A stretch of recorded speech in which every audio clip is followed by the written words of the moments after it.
Hai mai sentito qualcuno dire «Allora, mettiamo a posto il da farsi» e ti sei sentita persa? Come se tutti capissero tranne te? Capita a tutti, soprattutto all'inizio. Ma non è colpa tua. È che nessuno ti ha mai insegnato le frasi che usiamo davvero, quelle che non trovi sui libri, quelle che sgorgano il vero significato in mezzo a un caffè, una telefonata, una riunione improvvisata. Ecco perché siamo qui. Oggi ti svegliamo 20 espressioni italiane che senti ogni giorno. Non sono costruzioni perfette né frasi da manuale con la pronuncia lenta. Sono quelle che sgorgano naturali, senza pensarci. Quelle che fanno la differenza tra capire e far parte della conversazione. E non le diciamo solo così, per abitudine. Le usiamo perché trasmettono esattamente quello che vogliamo dire. Più velocemente, più chiaro, con il tono giusto. E alla fine di questo episodio non saranno solo frasi nuove per te, saranno strumenti pronti da usare oggi stesso. Stai con noi, fino alla fine, perché dopo le 20 espressioni facciamo un gioco veloce, per allenarti, ad alta voce. Benvenuti a Italian Pod, il podcast che ti porta dentro la vita reale degli italiani. Sono Alessia. E io sono Giovanni. Pronti a parlare come noi? Prima di buttarti nelle frasi, vogliamo che tu capisca esattamente come funziona questo episodio. Perché non vogliamo solo che le impari, vogliamo che le senti tue. Ogni espressione la sentirai in due modi.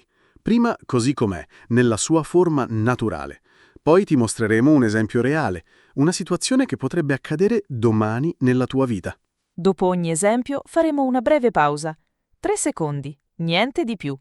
Abbastanza per provare a indovinare il significato. Non serve avere ragione al primo colpo. Serve ascoltare con attenzione, usare l'istinto. Poi ti spiegheremo il senso con parole semplici, niente termini complicati. Solo chiaro, diretto, come se te lo dicesse un amico. E non ci fermiamo qui. Ogni frase la vedrai in un secondo contesto. Così capirai come si adatta, cambia leggermente, ma mantiene sempre la sua essenza. E c'è un'altra cosa importante.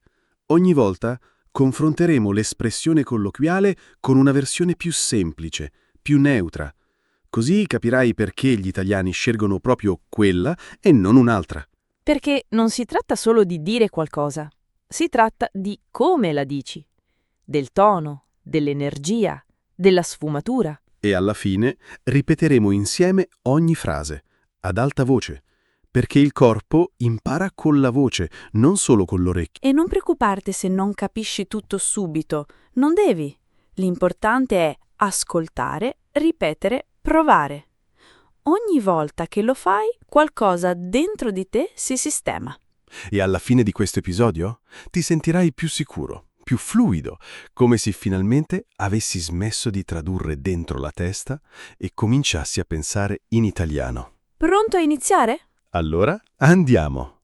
Prima espressione. Eccoci. Prima espressione. Pronta? È una di quelle che senti dappertutto, specialmente quando qualcuno ha da fare e vuole dirti che sistema le cose.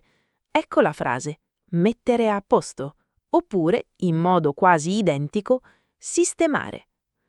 Ascoltala bene. Mettere a posto la cucina.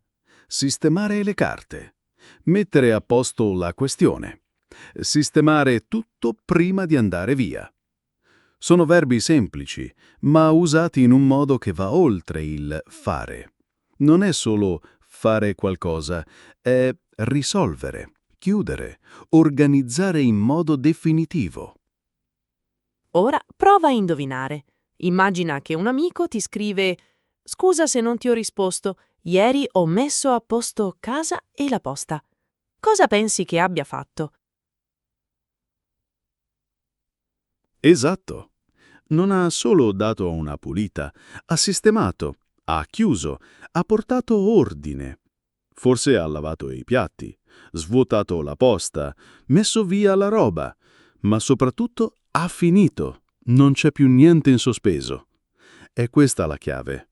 Mettere a posto non è solo organizzare, È togliere il problema dalla lista. Ecco un altro esempio. Immagina al lavoro. Il tuo collega dice: «Ho sistemato il contratto con l'avvocato ieri, ora è tutto firmato».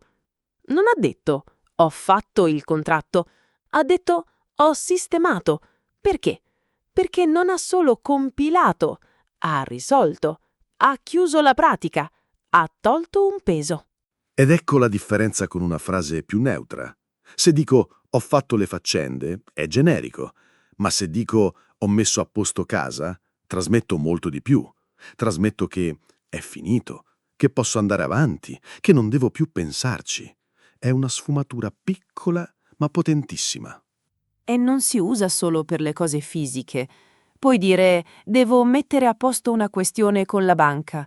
Oppure: «Finalmente ho sistemato il problema con l'assicurazione». Anche qui non stai solo parlando con qualcuno, stai risolvendo. Stai chiudendo una storia che ti stava appiccicata addosso. E attenzione, questa espressione ha un tono quasi fisico. Quando dici mettere a posto, immagini qualcuno che sistema, ripone, chiude un cassetto. È un'azione con un prima e un dopo, e il dopo è pulito, libero.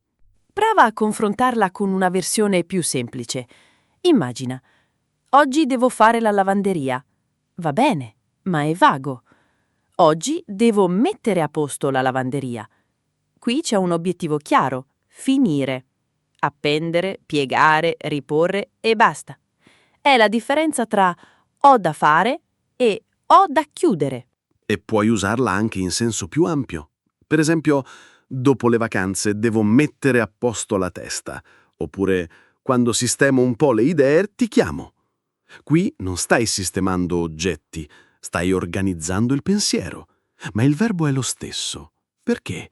Perché anche la mente, per gli italiani, è uno spazio che può essere in ordine o no. Ripetiamo insieme. Prima lentamente. Mettere a posto. Poi veloce, naturale. Mettere a posto. E ora sistemare. Prova tu adesso, ad alta voce. Oggi devo mettere a posto... Cosa? La scrivania? La camera? Una telefonata? Scegli tu. Perché questa non è una frase da ricordare, è uno strumento da usare. Oggi, domani, sempre. E ricorda, non devi essere perfetto, devi essere naturale. E mettere a posto lo è. Perché lo diciamo mentre camminiamo, mentre beviamo il caffè, mentre chiudiamo la borsa per uscire. È una di quelle frasi che non pensi, esce. E adesso anche tu puoi farla uscire. Eccoci alla seconda espressione. È una di quelle che sembra semplice, ma quando la usi gli occhi degli italiani si illuminano, perché capiscono subito che non stai parlando di ordine fisico, stai parlando di preparazione, di chiarezza. La frase è mettere in ordine, non fare ordine, non ordinare, ma proprio mettere in ordine. Ascoltala bene. Prima di parlare con il capo, devo mettere in ordine le idee. Oppure, sto mettendo in ordine i documenti per la riunione. Sembra una cosa ovvia, no? Ma non lo è. Perché mettere in ordine non vuol dire solo sistemare carte o oggetti. Vuol dire prepararsi. Vuol dire non sono ancora pronto a partire, perché devo organizzare il mio spazio mentale o fisico prima di agire. Immagina questa scena. È lunedì mattina. Devi scrivere una mail importante, ma non vuoi farla male. Così dici: un attimo, devo mettere in ordine i pensieri prima di scrivere. Non stai dicendo devo pensare. Stai dicendo che hai bisogno di un momento per riordinare le informazioni, per dare un senso a quello che vuoi comunicare. È come se aprissi un cassetto della mente, tirassi fuori le cose, le disponessi in fila e poi decidessi cosa tenere e cosa lasciare fuori. Ed è proprio questo il punto. Mettere in ordine non è solo un'azione manuale, è un processo mentale. È un rituale prima di cominciare qualcosa di importante. Pensa a quando prepari una presentazione. Non inizi subito a scrivere. Prima raccogli i dati, guardi le slide vecchie, fai un elenco. E mentre lo fai dici: «Ok, ora metto in ordine tutto e poi comincio». Ecco, quel momento, quel preciso momento in cui passi dal caos alla struttura, è esattamente ciò che questa espressione cattura.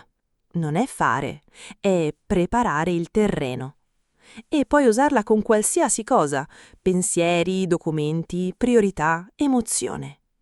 Per esempio, dopo il litigio ho messo in ordine le idee e ho capito cosa volevo davvero. Qui non stai sistemando fogli, stai sistemando te stesso. Ora, confrontiamola con una versione più semplice. Immagina di dire: devo organizzare i file. Va bene, è chiaro. Ma se dici: devo mettere in ordine i file, c'è qualcosa in più. C'è l'idea che non basta spostarli, devi capire dove vanno, devi creare una logica, devi renderli utilizzabili. È la differenza tra spostare cose e prepararle per l'uso. E attenzione al tono. Quando dici mettere in ordine, non sembri stressato, sembri concentrato. Sembri uno che sa che prima di agire serve un momento di calma. Non è una perdita di tempo, è un investimento. Ecco perché la senti spesso in contesti professionali, ma anche nella vita quotidiana. Prima di uscire metto in ordine la borsa. Devo mettere in ordine la settimana, altrimenti vado in tilt. Anche qui non stai solo pianificando, stai creando una struttura dentro cui muoverti con sicurezza. E non è una frase passiva, è attiva, è intenzionale. Quando dici «metto in ordine», stai dicendo «io prendo il controllo, io decido come sistemare le cose, io creo il mio spazio di partenza». È una frase che trasmette cura, precisione, rispetto per il tempo che verrà. Ripetiamo insieme. Prima lentamente. Mettere in ordine. Poi, naturale, come la diresti mentre bevi il caffè, mettere in ordine. E ora prova tu. Oggi devo mettere in ordine cosa? I pensieri, la scrivania, le priorità, non importa cosa. L'importante è che tu senta che non stai solo facendo ordine, stai preparando qualcosa di più grande.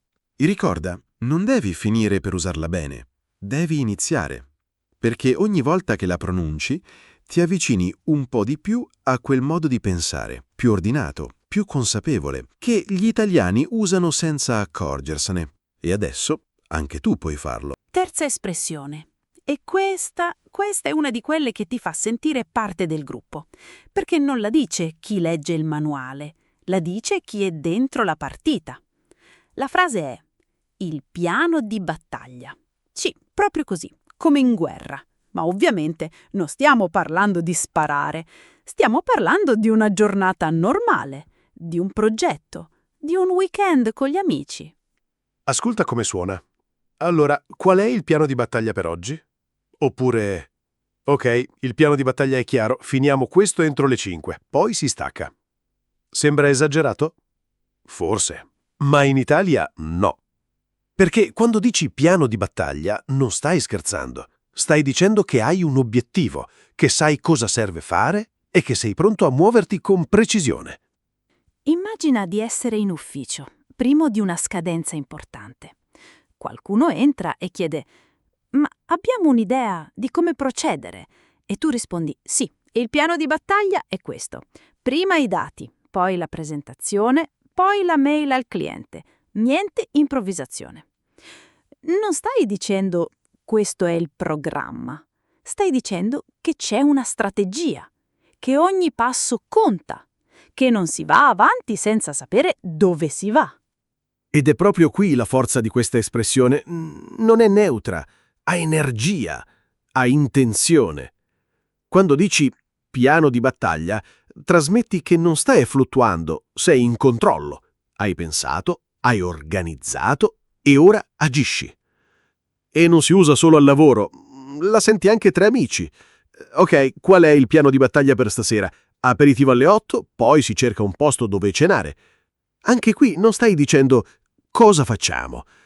Stai dicendo organizziamoci, muoviamoci con un ordine. Non perdiamoci in chiacchiere. Ora prova a indovinare il tono.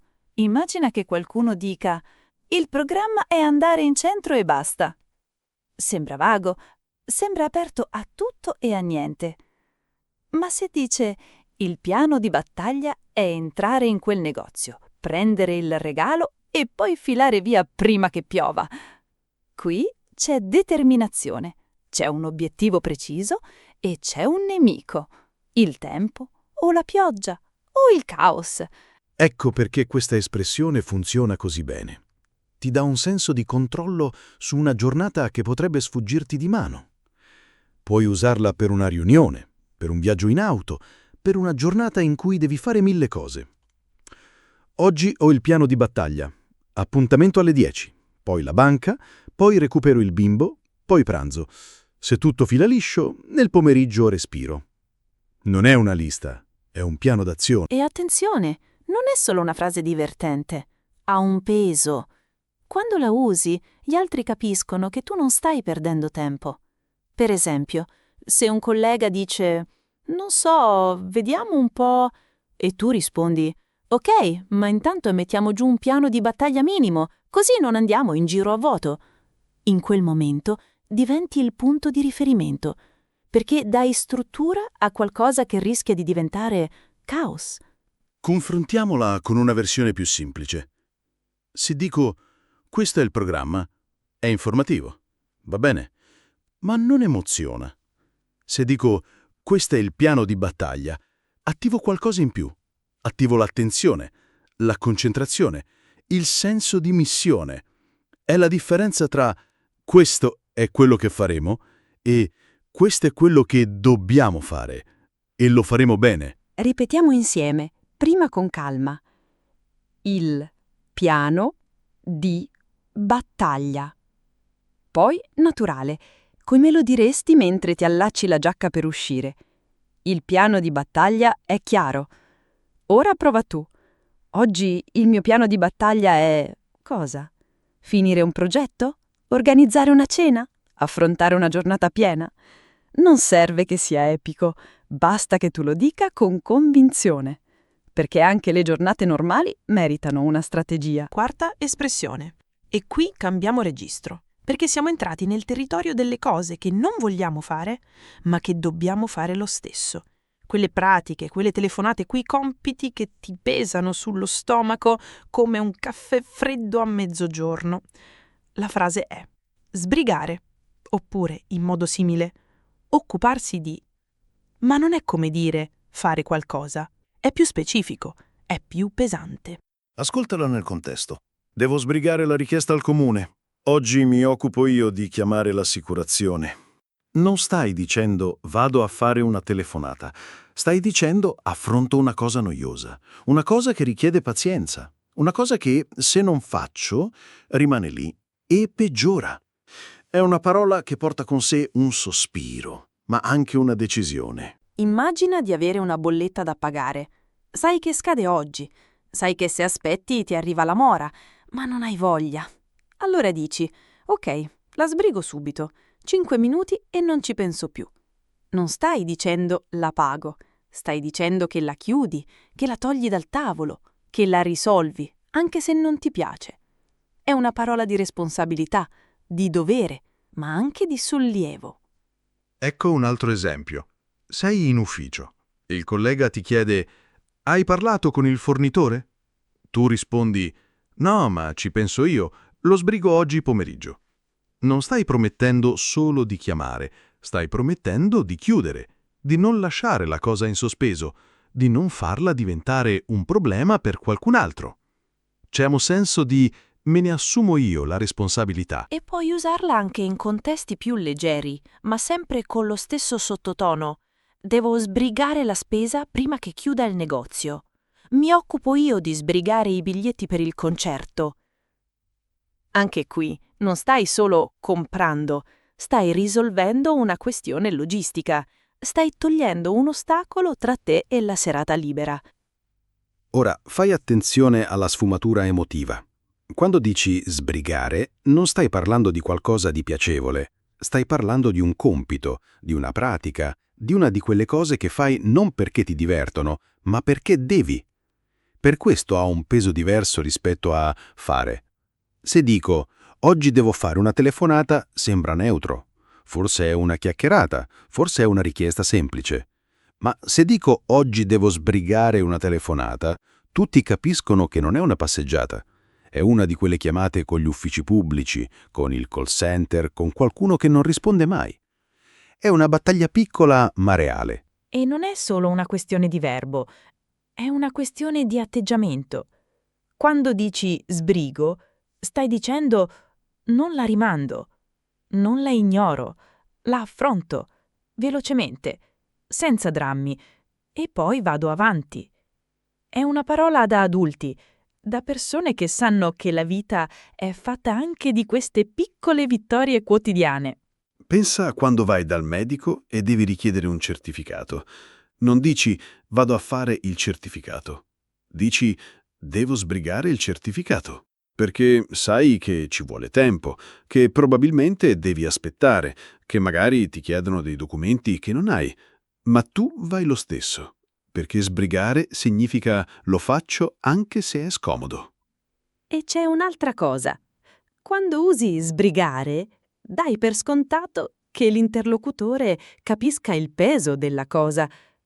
Per esempio, se dici a un amico «Oggi ho sbrigato la pratica per il visto», non devi aggiungere «Che stress».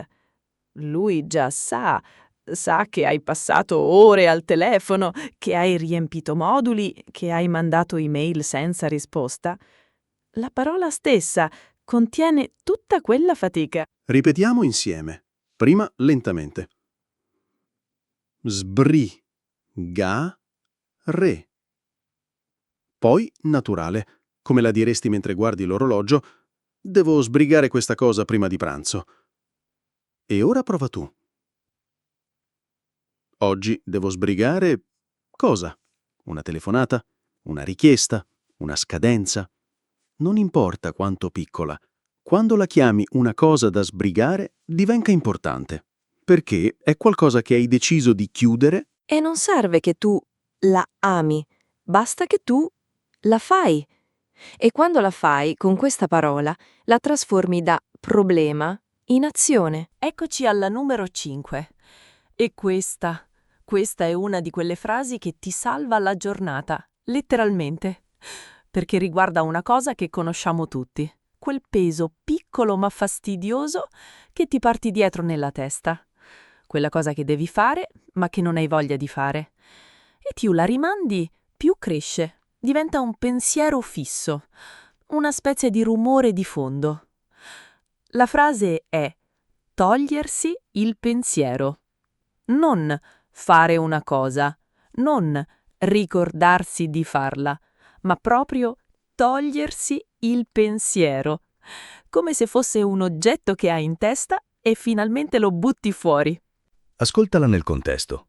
Lo so che non mi va, ma meglio togliersi il pensiero. Oppure, vado in posta ora, così mi tolgo il pensiero e sto in pace. Non stai dicendo, vado a fare una commissione. Stai dicendo che stai chiudendo un capitolo mentale, che stai liberando spazio, che smetti di portarti dietro quel devo farlo che ti ronza in testa da giorni. Immagina di dover pagare una bolletta. Sai che scade tra 2 giorni. Sai che se aspetti, dimentichi, che poi arriva la mora. Ma ogni volta che pensi a farlo, dici dopo. E invece dopo non arriva mai. Poi un momento di lucidità. Basta, lo faccio ora, mi tolgo il pensiero.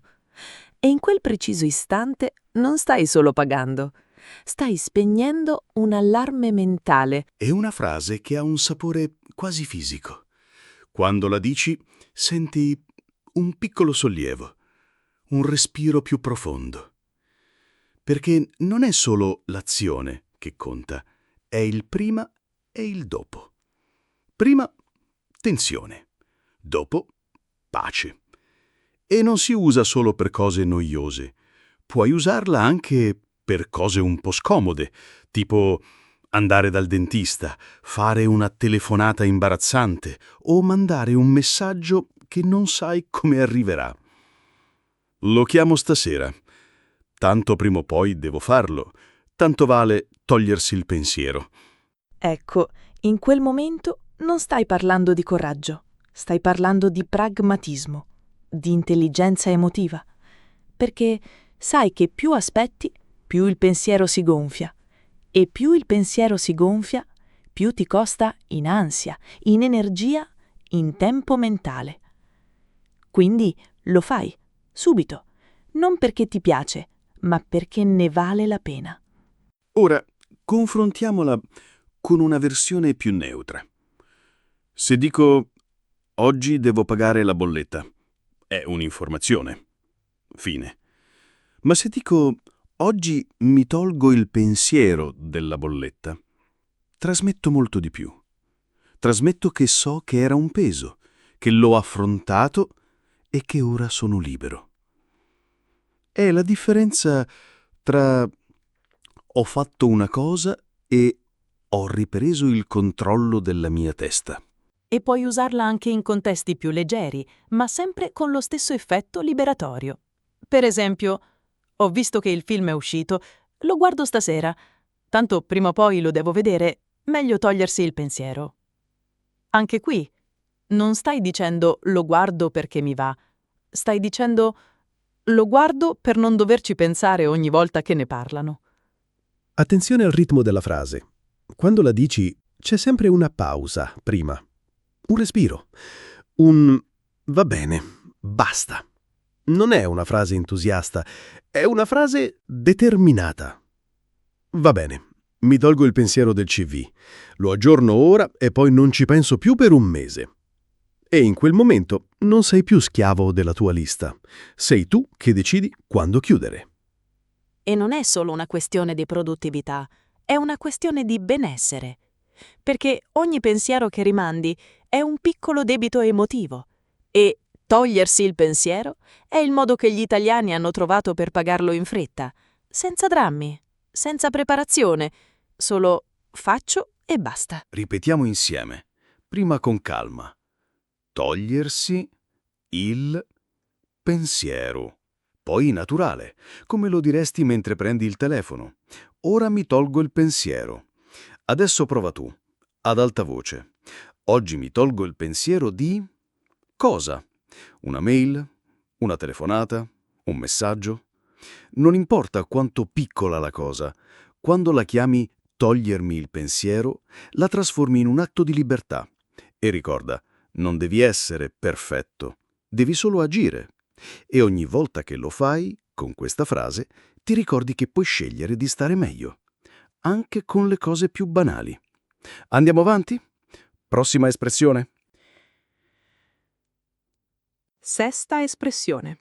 E qui entriamo in un territorio che conosci fin troppo bene, quello delle cose che sai di dover fare, ma le lasci lì, in sospeso, nella tua testa, nella tua agenda, nella tua coscienza, fino a che non diventano un groviglio.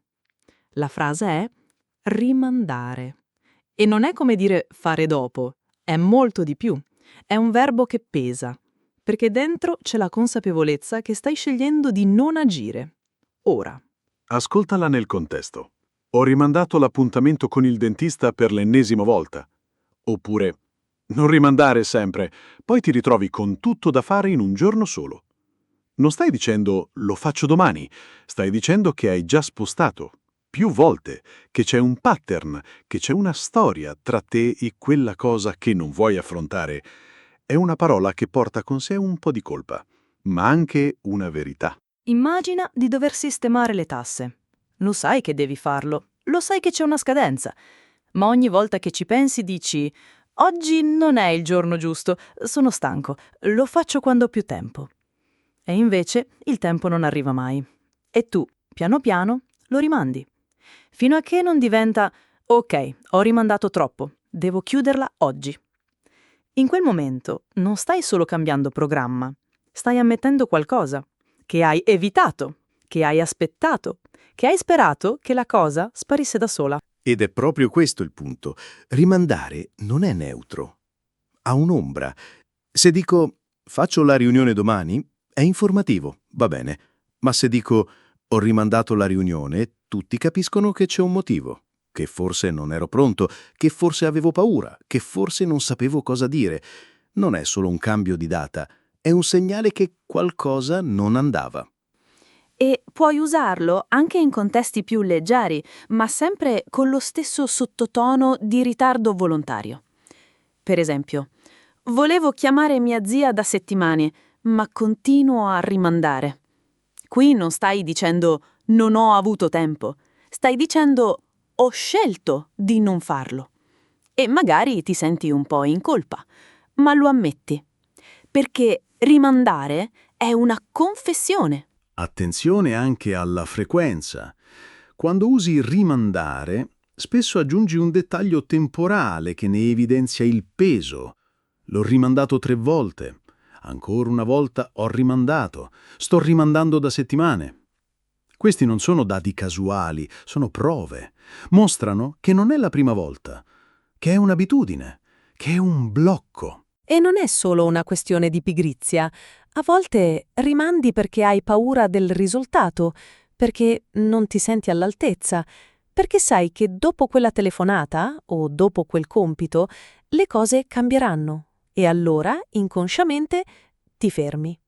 Per questo, quando dici ho rimandato, non stai solo parlando di tempo, stai parlando di emozioni, di resistenza, di ciò che ti trattiene. Ora, confrontiamola con una versione più neutra. Se dico ho posticipato l'appuntamento, è formale, è tecnico, nessuna emozione. Ma se dico ho rimandato l'appuntamento, trasmetto che non è stato un semplice spostamento, è stata una scelta difficile, forse evitata, forse ripetuta. È la differenza tra l'appuntamento è stato spostato e io ho evitato di affrontarlo. E non è solo una questione di azioni. Puoi rimandare decisioni, confronti, cambiamenti. Sto rimandando la scelta del nuovo lavoro. Non posso più rimandare questa conversazione con mio fratello. Qui non stai parlando di un calendario, stai parlando di una soglia. E sai che prima o poi dovrai attraversarla. Ripetiamo insieme. Prima lentamente. Dare. Poi naturale, come lo diresti sospirando. Ho rimandato di nuovo. Adesso prova tu, ad alta voce. Oggi non voglio rimandare. Cosa? Una mail? Una chiamata? Una decisione? Non importa quanto piccola. Quando la nomini, smette di essere invisibile. Settima espressione. E qui entriamo in un territorio che forse non ci pensi mai, ma che vivi di continuo. Quel momento in cui devi cercare un'informazione, confrontare opzioni, capire chi fa cosa, a quanto, in che tempi. Non puoi farlo da solo, devi chiamare. E non una volta, ma tante. La frase è fare un giro di telefonate. Non fare una chiamata, non telefonare a qualcuno, ma proprio un giro. Come se stessi passando di negozio in negozio, di ufficio in ufficio, solo che lo fai da seduto, con il telefono in mano. Ascoltala nel contesto. Oggi devo fare un giro di telefonate per trovare un idraulico che venga domani. Oppure, ho fatto un giro di chiamate agli amici per vedere chi viene alla cena. Non stai dicendo ho chiamato qualcuno.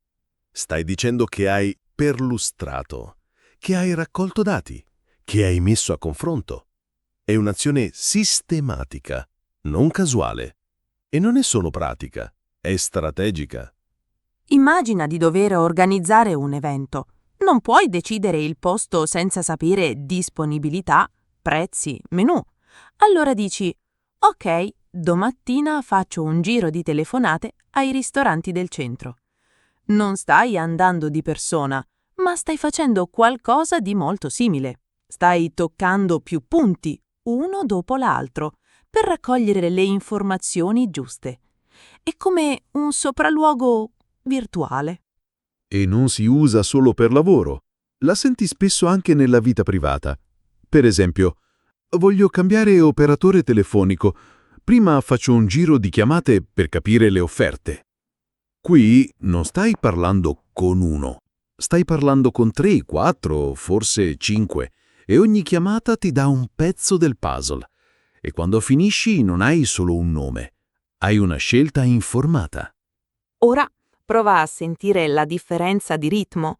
Quando dici faccio un giro di telefonate, non sembri frettoloso, sembri organizzato, sembri uno che sa che ci vorrà un po' di tempo, ma che non vuole sbagliare. Non è una telefonata veloce, è una serie di microconversazioni con uno scopo preciso. E attenzione al verbo, fare un giro. Non fare chiamate, è fare un giro. Come se stessi camminando per la città, entrando nei negozi, chiedendo, confrontando. Ed è proprio questa l'immagine mentale che la frase evoca. Non è fredda, non è meccanica, ha un movimento, un percorso. Puoi usarla anche in senso più ampio. Devo fare un giro di telefonate per sistemare le cose con l'assicurazione, il meccanico e il lavoro. Qui non stai parlando di un solo tema, stai affrontando un insieme di pratiche e le stai gestendo una dopo l'altra, con metodo. Ora confrontiamola con una versione più semplice. Se dico oggi devo chiamare un po' di persone, è vago. Potrei chiamare per salutare, per chiacchierare, per ridere. Ma se dico oggi devo fare un giro di telefonate, tutti capiscono che c'è un obiettivo, che non è tempo libero, è tempo dedicato a risolvere qualcosa. È la differenza tra parlare con gente e raccogliere informazioni per decidere. E non è solo una questione di verbo, è una questione di intenzione. Quando usi questa espressione, trasmetti che stai prendendo in mano la situazione, che non ti accontenti della prima risposta, che vuoi vedere tutte le opzioni. È una frase da persone che non si fanno mettere fretta, che sanno che le decisioni migliori nascono dal confronto. E puoi usarla anche in ufficio, ovviamente. Prima di rispondere al cliente, faccio un giro di chiamate ai fornitori per verificare i tempi. Qui non stai improvvisando, stai costruendo una risposta solida e lo dici con orgoglio perché sai che stai facendo bene il tuo lavoro. Ripetiamo insieme. Prima lentamente. Fare un giro di telefonate. Poi naturale, come lo diresti mentre prendi il blocchetto degli appunti. Oggi pomeriggio faccio un giro di telefonate. Adesso prova tu, ad alta voce. Domani devo fare un giro di telefonate per... cosa? Trovare un appartamento? Confrontare prezzi? Organizzare un viaggio? Non importa l'argomento. Quando usi questa frase, dai subito l'idea che sai cosa stai facendo e che non lascerai nulla al caso.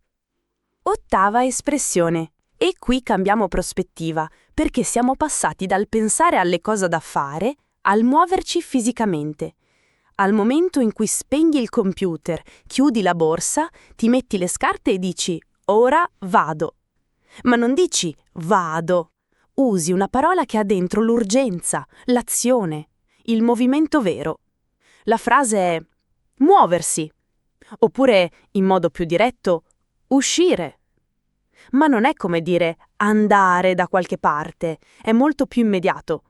È quel preciso istante in cui passi dallo stato di fermo a in movimento. Ascoltala nel contesto. Tra 10 minuti mi muovo. Devo essere in ufficio alle 9. Oppure, ok, esco. Ci sentiamo dopo. Non stai dicendo parto. Non stai dicendo vado. Stai dicendo che inizierai a muoverti. Che il tuo corpo lascerà quel posto. Che il tempo per prepararti è finito. È una parola che ha un ritmo dentro, quasi fisico. Perché muoversi non è solo spostarsi, è cominciare a fare qualcosa che richiede tempo e spostamento. Immagina di essere a casa. Hai fatto colazione, hai risposto alle mail, ma sai che devi andare in centro. Non puoi più stare seduto. Allora dici, dai, è ora di muoversi. Non stai dicendo è ora di andare, stai dicendo è ora di smettere di stare fermo. È un comando a te stesso, un piccolo scatto. E lo senti spesso quando c'è fretta o quando qualcuno ti sprona. Ma che fai? Stai ancora lì? Muoviti, che si fa tardi. In quel momento non è una richiesta gentile, è un avviso. Il tempo sta passando e tu sei ancora fermo. E non si usa solo per andare al lavoro, la senti ovunque. Per esempio, se vogliamo prendere il treno delle 17:15, dobbiamo muoverci entro un quarto d'ora. Qui non stai parlando di un'idea, stai parlando di un limite fisico, di un orologio che gira. E muoversi è l'unico modo per rispettarlo. Ora confrontiamola con una versione più neutra. Se dico vado in ufficio tra poco, è vago. Potrebbe essere tra 10 minuti, potrebbe essere tra mezz'ora. Non c'è urgenza. Ma se dico mi muovo tra 10 minuti, trasmetto che ho un piano, che so esattamente quando inizierò a muovermi e che dopo non ci saranno altri ritardi. È la differenza tra ho intenzione di andare e sto per iniziare a farlo. E attenzione al contesto emotivo. Quando qualcuno ti dice muoviti, non è sempre arrabbiato. A volte è solo realista. Per esempio, un amico che ti aspetta. Tutto ok, se non ti muovi ora non arriviamo in tempo per l'aperitivo. Non ti sta insultando, ti sta ricordando che il mondo non aspetta e che muoversi è l'unico modo per non perdere qualcosa. Puoi usarla anche in senso più ampio. È da mesi che rimando un cambiamento. È ora di muoversi. Qui non stai parlando di spostamento fisico, stai parlando di vita, di decisioni, di iniziare un nuovo lavoro, una nuova relazione, un nuovo modo di vivere. E anche in questo caso, muoversi vuol dire smettere di stare fermo. E non è solo una questione di verbo, è una questione di stato. Quando sei fermo sei in pausa, quando ti muovi sei in gioco. Per questo la senti spesso in contesti quotidiani, ma carichi di significato. Ok, mi muovo. Vado a parlare con il capo. Non stai solo cambiando stanza, stai affrontando una conversazione difficile e muoversi è il modo per dire ho deciso, non torno indietro. Ripetiamo insieme. Prima lentamente. Muoversi. Poi naturale, come lo diresti mentre prendi le chiavi. Ok, mi muovo. E ora prova tu. Tra 5 minuti mi muovo per cosa? Andare al lavoro? Incontrare un amico? Affrontare una telefonata importante? Non importa dove, l'importante è che tu senta quel passaggio da sto qui a vado là. Non espressione. E qui entriamo in uno dei gesti più comuni della vita quotidiana italiana. Non un gesto fisico esagerato, niente di teatrale, ma una di quelle piccole azioni che fanno girare il mondo. Andare a prendere qualcuno o qualcosa, senza fare tante storie, senza metterci un'ora. Solo vado, prendo, torno. La frase è passare a prendere. E non è come dire andare a prendere. È molto più fluido, più leggero. Sembra quasi che tu stia passando di lì comunque e allora ne approfitti. Ascoltala nel contesto. Passo a prendere il pane e poi vado a prendere mia sorella a scuola. Oppure devo passare a prendere le chiavi dal vicino prima che chiuda il negozio. Non stai dicendo vado a ritirare. Non stai dicendo recupero. Stai dicendo che fai un piccolo spostamento con uno scopo preciso e spesso lo fai per qualcun altro. È una frase che ha dentro un senso di praticità, di vicinanza, di aiuto concreto. Immagina che tua zia ti chiami e ti dica «Mi passi a prendere in stazione? Arrivo con il treno delle 16:30».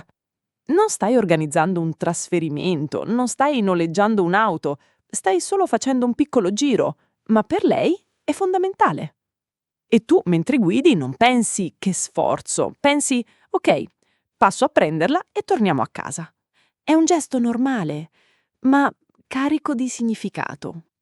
E non si usa solo per le persone. La senti ovunque ci sia qualcosa da recuperare. Passo a prendere le foto sviluppate dopo pranzo.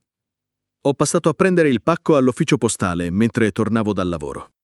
Anche qui non stai facendo una spedizione, stai facendo un gesto rapido inserito nella tua giornata, ma è un gesto che chiude una pratica, che sistema una cosa in sospeso. Ora, fai attenzione alla struttura.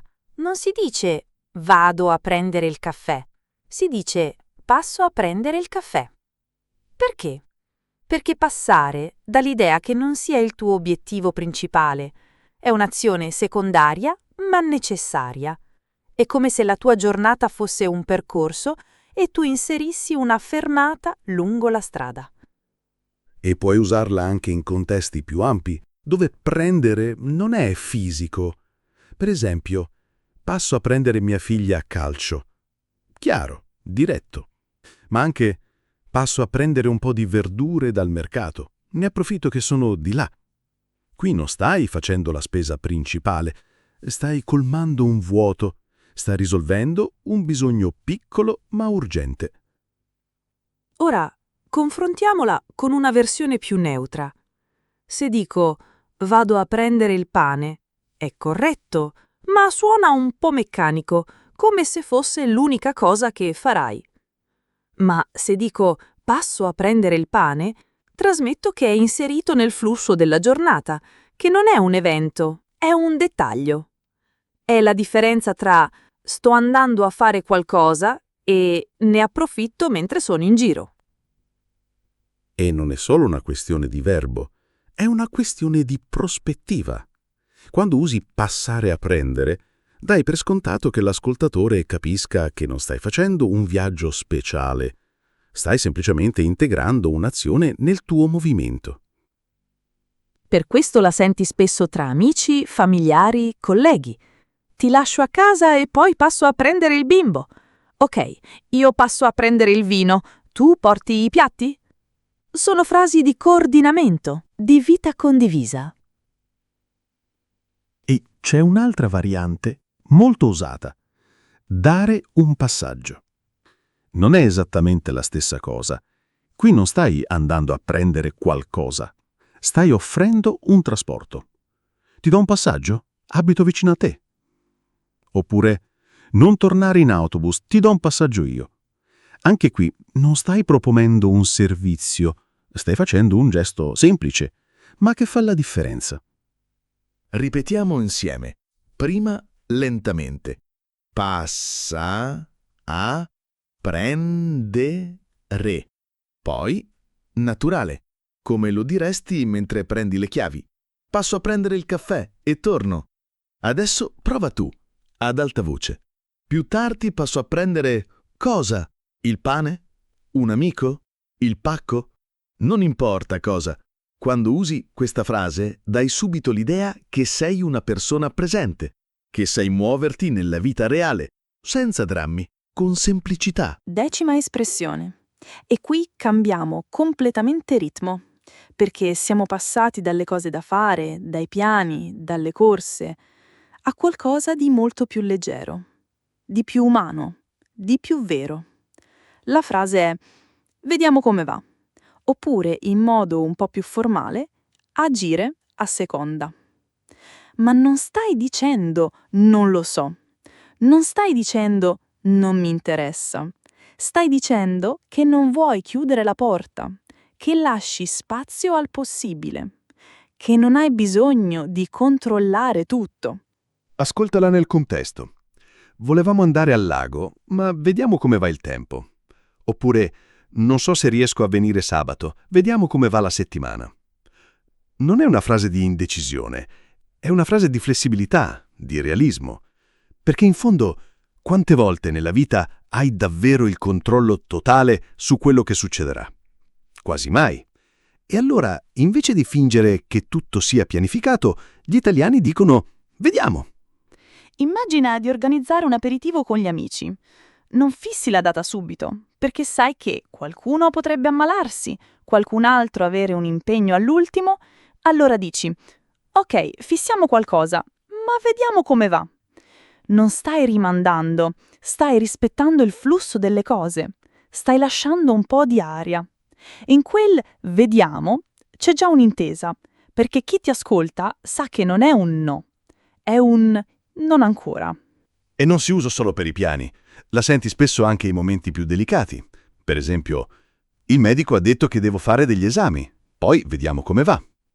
Qui non stai negando la gravità della situazione, stai semplicemente riconoscendo che ci sono cose che non puoi forzare, che devi aspettare, che devi osservare. E in quel vediamo c'è una specie di coraggio tranquillo. Ora fai attenzione al tono.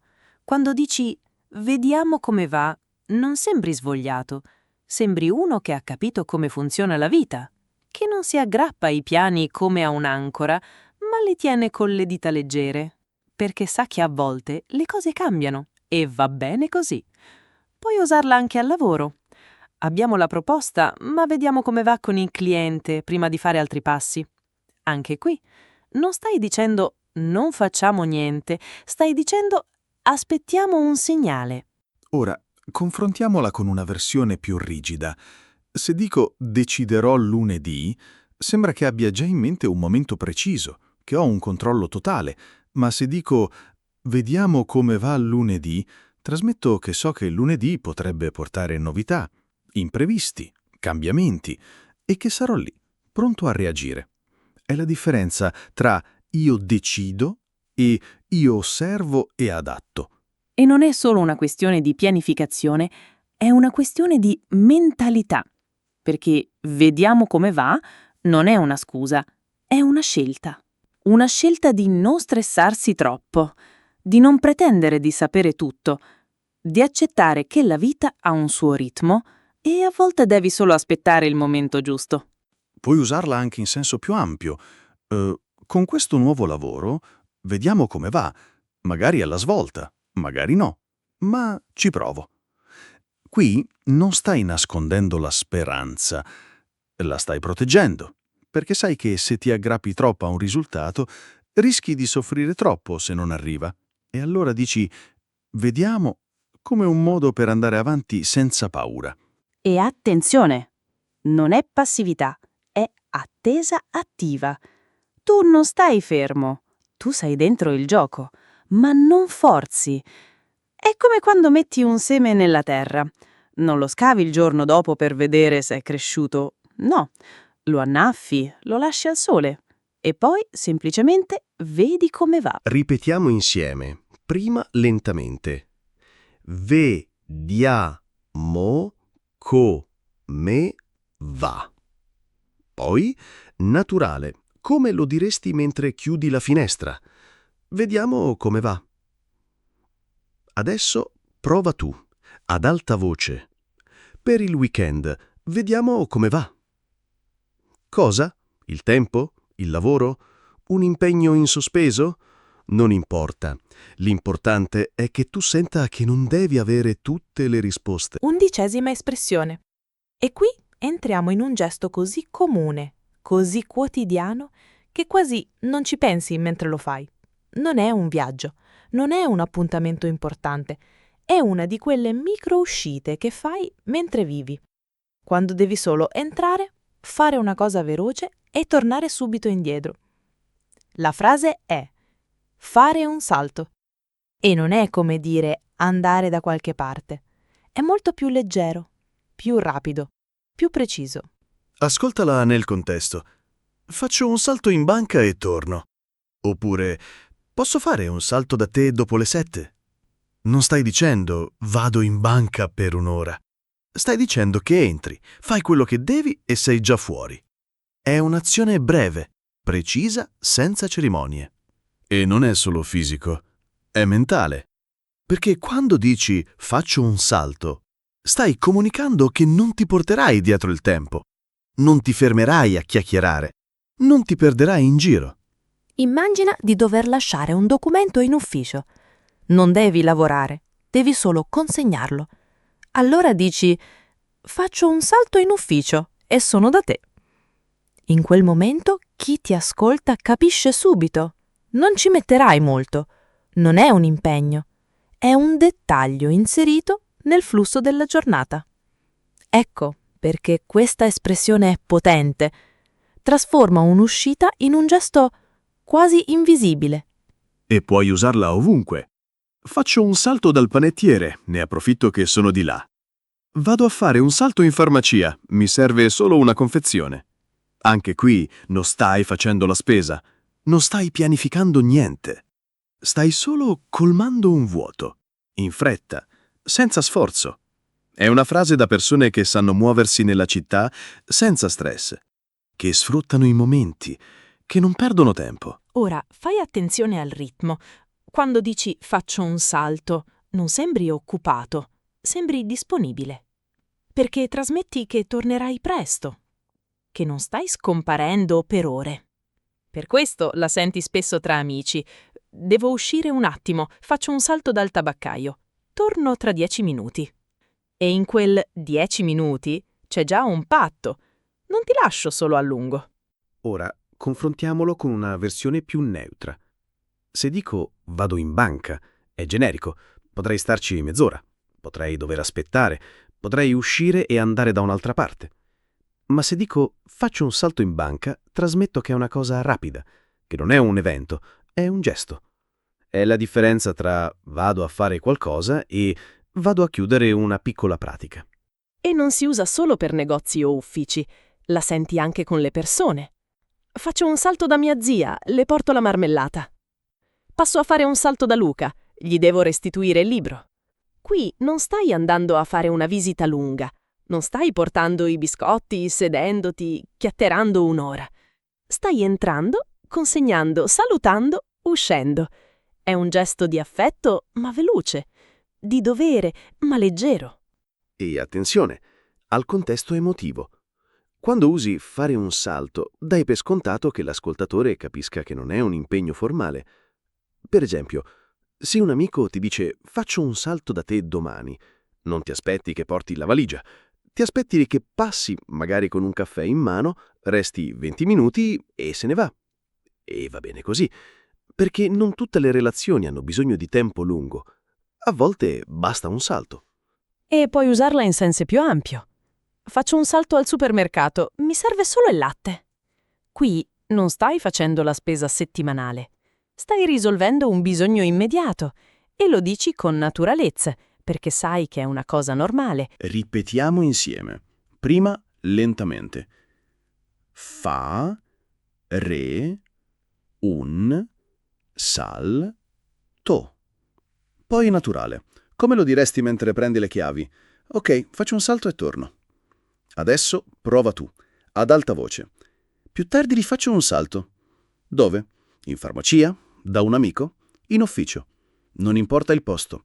Quando usi questa frase, dai subito l'idea che sai muoverti nella vita senza fare drammi, che sei pratico, che rispetti il tempo tuo e degli altri. 12ª espressione. E qui entriamo in un territorio che sembra semplice, ma che in realtà ha dentro un peso emotivo fortissimo. Parliamo di qualcosa che non funziona più, che non serve, che è da buttare via, ma non in modo neutro, no, in modo che trasmetta fastidio, o rimpianto, o senso di spreco. La frase è buttar via. Non gettare, non lasciare, ma proprio buttar via. Ascoltala nel contesto. Non buttare quella maglia, ci tengo. Oppure, hai buttato via il cibo di ieri, era perfetto. Non stai solo dicendo che qualcosa è stato eliminato, stai dicendo che non avrebbe dovuto esserlo, che era utile, che poteva essere recuperato, che c'è un peccato dentro, perché buttar via non è un'azione neutra, è una critica, un rimprovero, a volte anche un grido di dolore. Immagina di tornare a casa e vedere che qualcuno ha svuotato il frigo e tra le cose finite nella spazzatura c'è il sugo fatto da tua madre. Allora dici: ma come? L'hai buttato via? Non stai chiedendo cosa hai fatto, stai chiedendo come hai potuto. E in quel momento non stai parlando di cibo, stai parlando di affetto, di memoria. di rispetto per quello che qualcuno ha preparato con cura. E non si usa solo per oggetti. La senti spesso anche in contesti più astratti. Per esempio, stai buttando via un'opportunità importante. Qui non stai solo dicendo la stai perdendo. Stai dicendo che è un errore, che è uno spreco di tempo, di talento, di energia. È una frase che ha dentro un senso di urgenza, di allarme. Ora fai attenzione al tono. Quando dici buttar via, non sembri indifferente, sembri coinvolto, sembri uno che vede uno spreco e non lo accetta. Puoi usarla anche in senso più leggero, ma sempre con una punta di fastidio. Hai buttato via il biglietto del concerto. Era un ricordo. Non buttare via quei libri, li posso leggere io. Anche qui non stai parlando di spazio, stai parlando di valore, di qualcosa che per te o per qualcun altro ha un significato. Ora confrontiamola con una versione più neutra. Se dico «ho gettato il giornale vecchio», è informativo, nessuna emozione, nessun giudizio. Ma se dico «ho buttato via il giornale vecchio», trasmetto che non era solo carta. Era qualcosa che occupava spazio, sì, ma forse aveva ancora un'utilità, forse c'era un annuncio che poteva servire. È la differenza tra ho eliminato un oggetto e ho fatto sparire qualcosa che forse non doveva sparire. E attenzione al contesto fisico. Quando usi buttar via, spesso lo accompagna un gesto, un cenno verso la spazzatura, un sospiro, un'alzata di voce, perché non è una frase che si dice piano. Ma come? Hai buttato via le foto in bianco e nero? Erano dell'archivio di famiglia.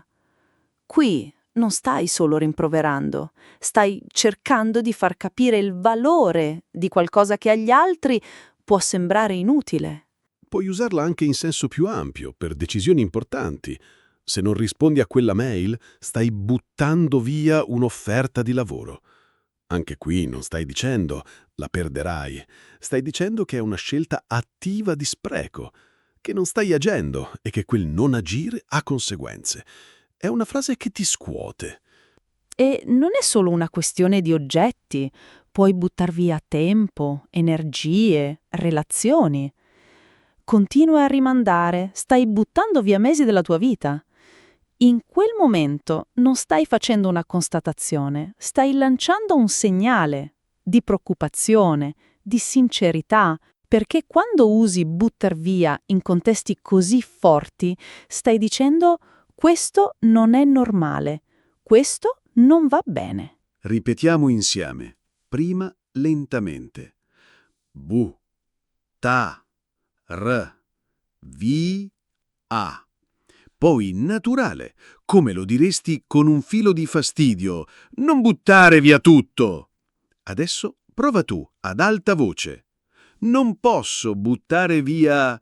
Cosa? Un oggetto del passato? Un'opportunità? Una relazione? Non importa cosa. Quando usi questa frase, dai subito l'idea che sai riconoscere il valore, che non accetti lo spreco. Che ti importa? 13ª espressione. E qui entriamo in un territorio che forse non ci pensi mai, ma che vivi di continuo.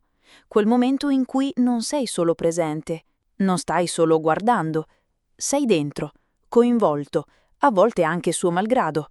La frase è avere a che fare con. E non è come dire incontrare qualcuno o parlare di una cosa, è molto più pesante, più intenso, perché quando dici ho avuto a che fare con, stai dicendo che non è stato un contatto leggero, è stato un confronto, un'interazione che ti ha lasciato qualcosa. Ascoltala nel contesto. Oggi ho avuto a che fare con un cliente davvero complicato. Oppure, non voglio più avere a che fare con quella gente. Non stai dicendo ho parlato con, stai dicendo che hai dovuto gestire, che c'è stato uno scontro, una richiesta assurda, una situazione spinosa. E tu ci sei stato dentro, fino in fondo. È una frase che ha dentro una specie di fatica, di resistenza. Immagina di lavorare in ufficio e di dover rispondere a un'email aggressiva. Non è solo una richiesta, è piena di sottintesi, di critiche, di tono sgarbato. Alla fine della giornata dici a un collega: «Che giornata! Ho avuto a che fare con un fornitore che non capisce niente». Non stai solo raccontando un fatto, stai scaricando un po' di tensione, perché avere a che fare con non è neutro. Trasmette che hai dovuto usare energia, pazienza, diplomazia. E non si usa solo con le persone, puoi usarla anche con le situazioni. Per esempio, da quando ho cambiato lavoro ho avuto a che fare con un sacco di burocrazia. Qui non stai dicendo ho fatto dei documenti, stai dicendo che hai affrontato un sistema complicato, che ti ha messo alla prova, che ti ha fatto perdere tempo, nervi, sonno. Ed è proprio questo il punto. Avere a che fare col implica uno sforzo, un attrito. Ora fai attenzione al tono. Quando la usi spesso c'è un sospiro, un'alzata di voce, un'espressione stizzita. Perché non è una frase che si dice con entusiasmo, a meno che non sia al contrario. Finalmente ho avuto a che fare con un medico che mi ha ascoltato davvero. Anche qui non stai solo andando dal dottore, stai dicendo che è stato un momento importante, che hai trovato qualcuno di diverso, di attento, di umano. E in quel caso la frase ha un peso positivo, ma sempre con la stessa intensità. Ora confrontiamola con una versione più neutra. Se dico «ho incontrato il commercialista oggi», è informativo. Fine. Ma se dico «ho avuto a che fare con il commercialista oggi», trasmetto che non è stato un saluto veloce. È stato un confronto, una discussione, forse un litigio, forse una richiesta difficile. È la differenza tra «ho visto qualcuno» e «ho dovuto gestire una situazione con qualcuno». E puoi usarla anche in contesti più leggeri, ma sempre con un filo di tensione. Sto avendo a che fare con il wifi di casa che non funziona da 2 giorni. Qui non stai solo dicendo ho un problema, stai dicendo che ci stai lottando, che hai provato tutto, che sei stanco. Perché anche con un router a volte si ha a che fare. Attenzione anche alla frequenza. Quando usi questa espressione, spesso la accompagni a un verbo di durata. Ho dovuto avere a che fare con lui per tutta la settimana. Sto avendo a che fare con questa questione da mesi. Questi non sono dettagli, sono prove. Mostrano che non è stato un incontro casuale, è stato un coinvolgimento prolungato. E non è solo una questione di persone difficili, è una questione di responsabilità. Quando dici ho avuto a che fare con, stai ammettendo che non sei stato un osservatore, sei stato un attore. Hai dovuto prendere decisioni, hai dovuto reagire. È una frase da chi non si tira indietro, anche quando vorrebbe. Ripetiamo insieme, prima lentamente. Avere a che fare con. Poi naturale, come lo diresti sospirando dopo una giornata lunga. Oggi ho avuto a che fare con un cliente impossibile. Adesso prova tu, ad alta voce. Ultimamente ho avuto a che fare con... cosa? Una persona difficile, una pratica complicata, un problema tecnico. Non importa l'argomento, quando usi questa frase dai subito l'idea che non sei stato passivo, sei stato dentro la partita. 14ª espressione. E qui cambiamo completamente prospettiva, perché non stiamo parlando di fare qualcosa, stiamo parlando di essere dentro, di non potersi tirare indietro, di non essere solo uno che guarda, ma uno che conta. La frase è essere in ballo. E non è come dire essere presente, è molto di più. È come se ti dicessero non puoi più startene fuori. Sei dentro il gioco. E quello che fai o non fai ha conseguenze. Ascoltala nel contesto. In questa riunione tutti sono in ballo. Oppure, quando si parla di soldi sono sempre in ballo.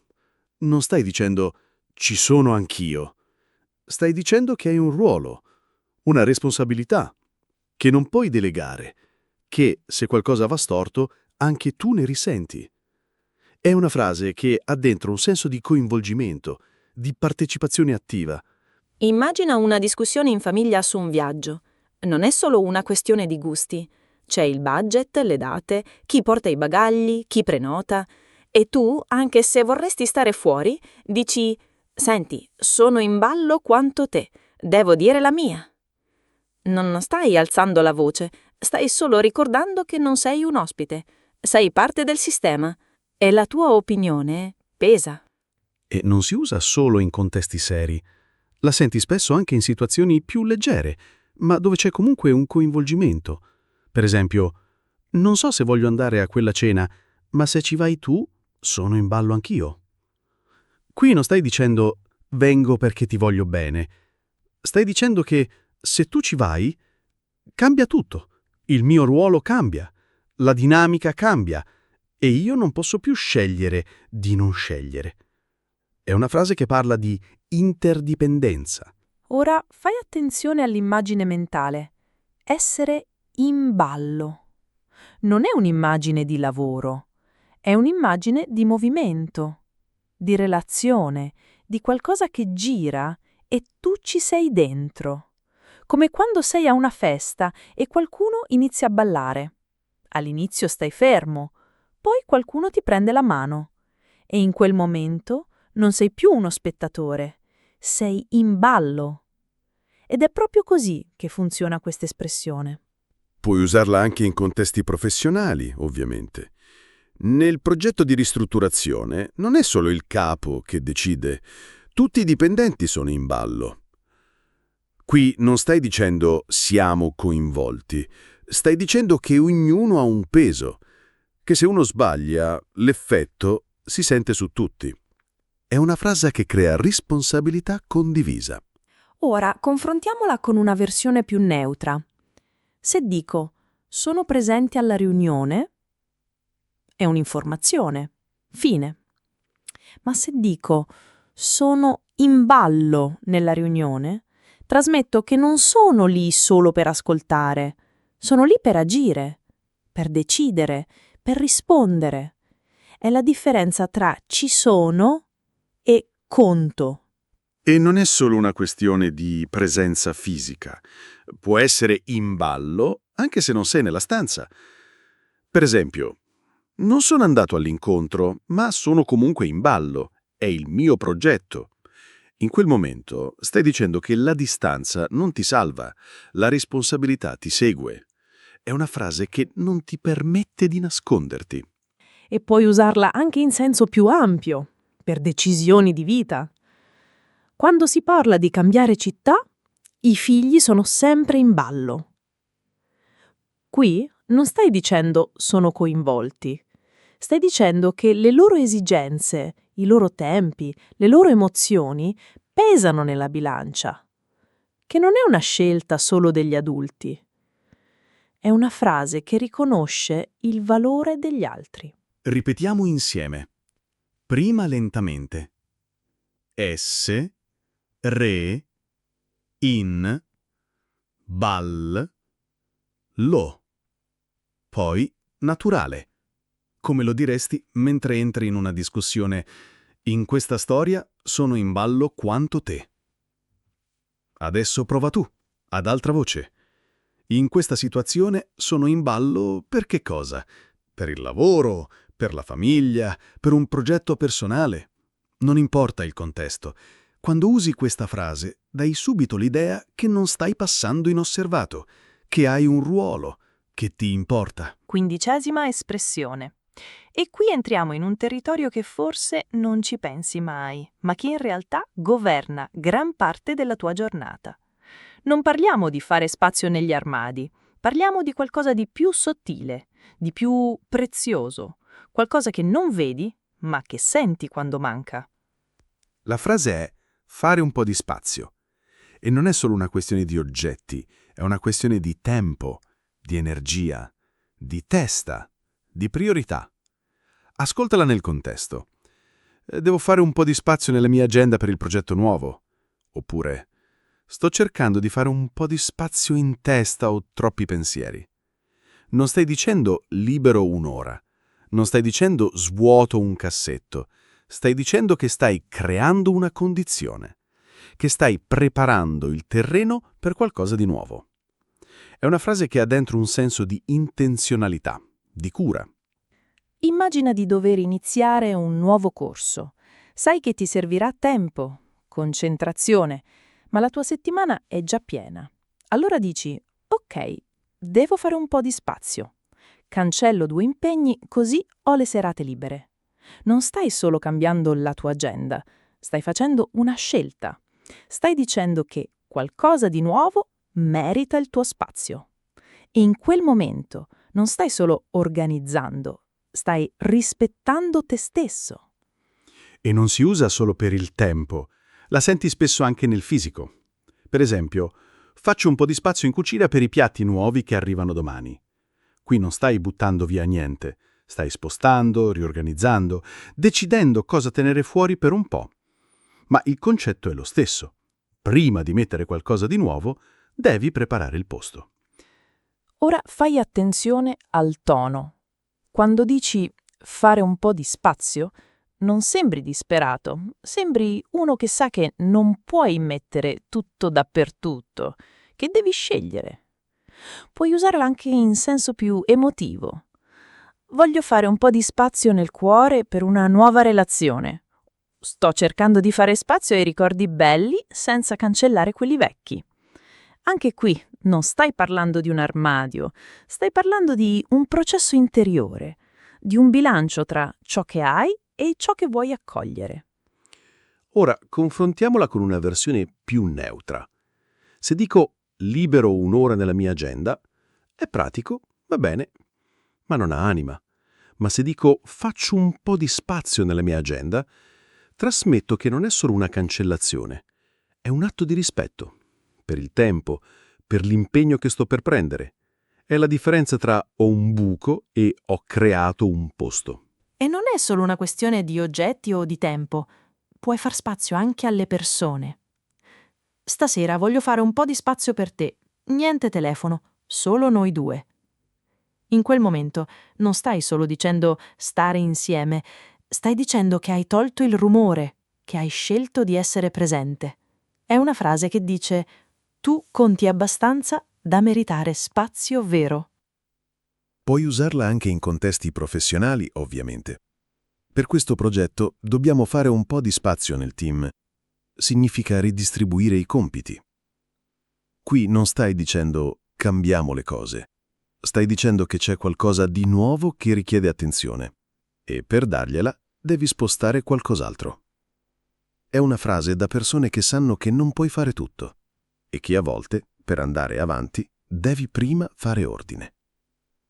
E attenzione al verbo fare spazio. Non trovare, non avere, fare.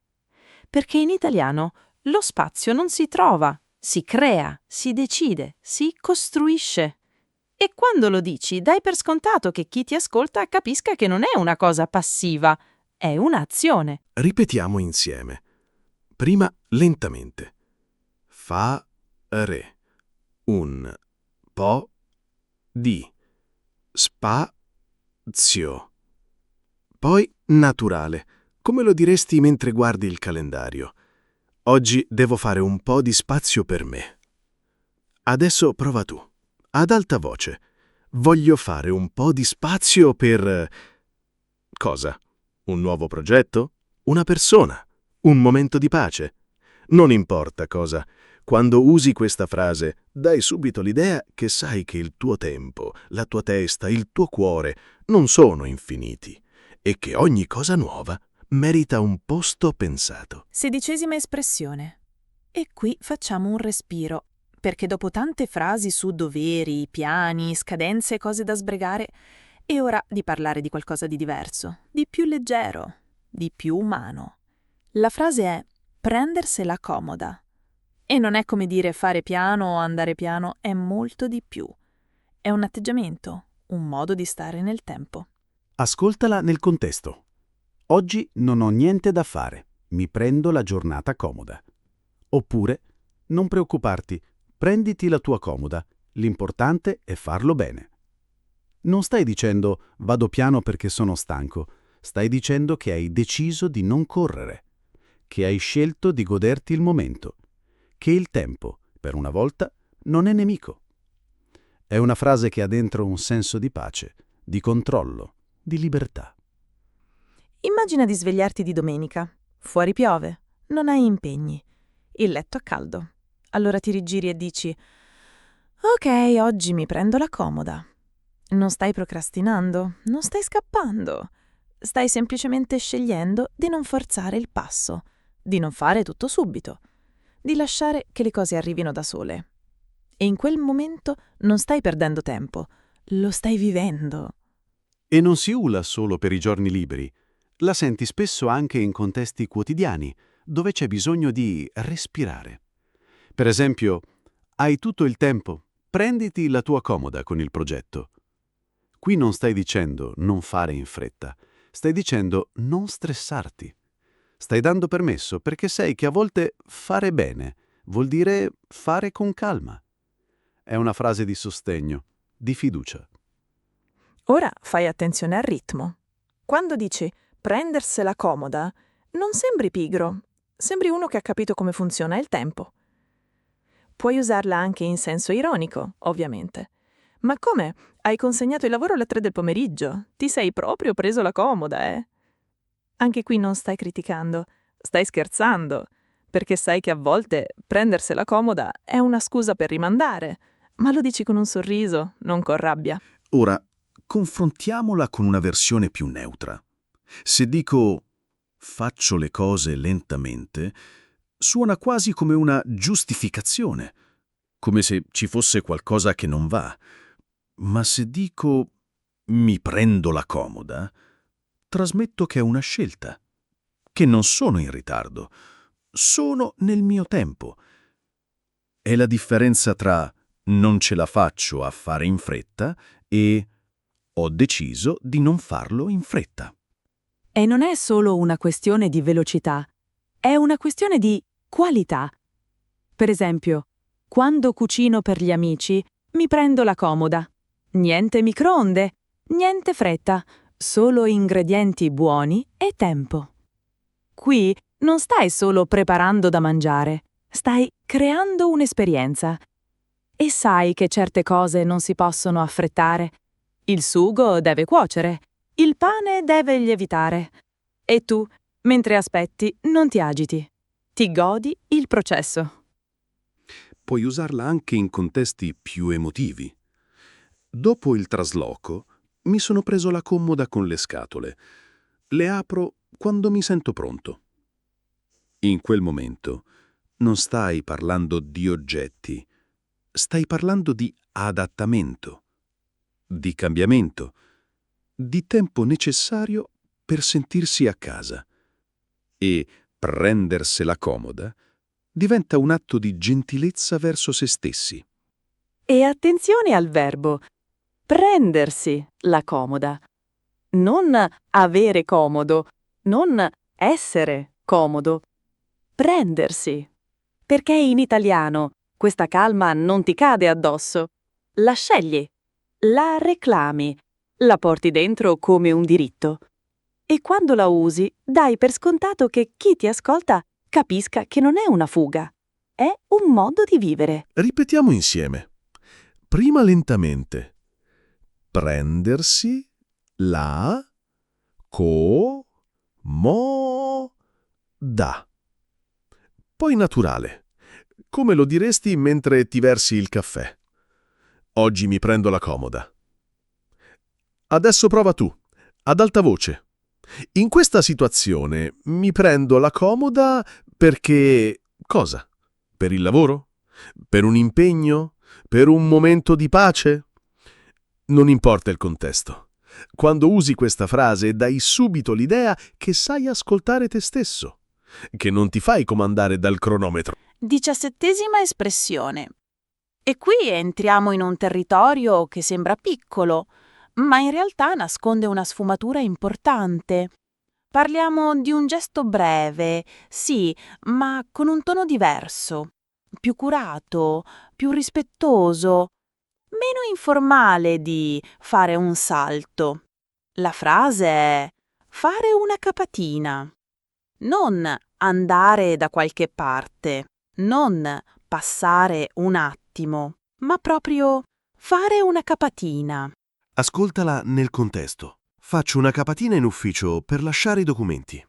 Oppure, nel pomeriggio faccio una capatina da mia nonna, le porto il dolce.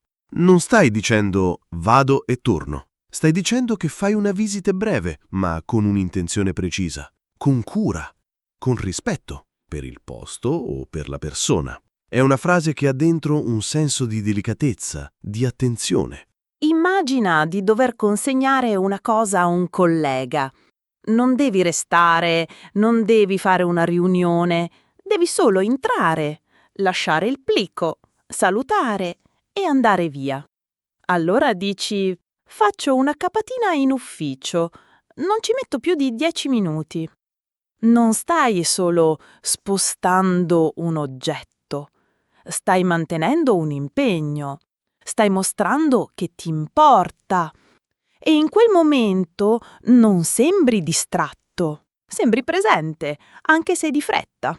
Ora fai attenzione al registro. Fare una capatina suona leggermente più formale di fare un salto. Se dico faccio un salto dal panettiere, sembra un gesto automatico, quasi quotidiano. Ma se dico faccio una capatina in comune, trasmetto che non è una passeggiata, è un passaggio necessario, con un certo peso. È una sfumatura piccola, ma chiara. E non si usa solo per uffici o pratiche. La senti spesso anche con le persone care. Per esempio, sabato faccio una capatina da mia zia, non la vedo da un po'. Qui non stai dicendo vado a trovarla per ore. Stai dicendo che vai a salutarla, a portarle qualcosa, a farle sentire che ci sei. E in quel capatina c'è già un pensiero, un affetto, una scelta di vicinanza, anche se breve. Puoi usarla anche in contesti più emotivi. Dopo il funerale ho fatto una capatina al cimitero per portare i fiori. Qui non stai parlando di una visita lunga, stai parlando di un gesto simbolico, di un dovere del cuore. E fare una capatina rende quel momento più leggero, senza sminuirne il valore. È come dire: non ho bisogno di stare tanto, basta che io sia passato. Ora confrontiamola con fare un salto. Se dico faccio un salto da te, è informale, amichevole. Potrebbe essere un caffè veloce, una risata, una cosa improvvisata. Ma se dico faccio una capatina da te, c'è una leggera formalità, una specie di rispetto. Sembra quasi che tu stia entrando in un posto che non è del tutto tuo o che tu voglia mostrare deferenza. Puoi usarla anche in contesti più emotivi, ovviamente. Il direttore ha fatto una capatina in reparto per vedere come andava. Qui non stai dicendo che ha fatto un controllo lungo. Stai dicendo che è passato, ha guardato, ha salutato, ma il suo arrivo ha avuto un peso. Perché fare una capatina, quando lo fai da una posizione di responsabilità, trasmette che ti interessi, che non stai lontano. Ripetiamo insieme. Prima lentamente. Fa, re, u, na, ca, pa, ti, na. Poi naturale, come lo diresti mentre prendi il cappotto. Faccio una capatina e torno. Adesso prova tu. Ad alta voce. Più tardi faccio una capatina dove? In ufficio? Da un parente? In un negozio particolare? Non importa il posto. Quando usi questa frase dai subito l'idea che sai muoverti con rispetto, che sai quando un gesto breve può comunque avere valore. 18ª espressione. E qui cambiamo completamente atmosfera. Perché dopo tante frasi su doveri, pratiche, piani e caos, è il momento di parlare di qualcosa di leggero, di vero, di umano, di quei momenti in cui il cuore batte un po' più forte e non vedi l'ora che arrivi qualcosa. La frase è non vedo l'ora. E non è come dire aspetto con calma, è molto di più. È un'esplosione, un'emozione trattenuta a stento. È quando il pensiero di qualcosa ti fa sorridere da solo, anche se sei in metropolitana e nessuno ti vede. non vedo l'ora di partire per la Liguria. Già mi sento in vacanza. Oppure, non vedo l'ora di rivederti. È un secolo che non ci abbracciamo. Non stai dicendo sarà bello. Stai dicendo che lo stai già vivendo nella testa.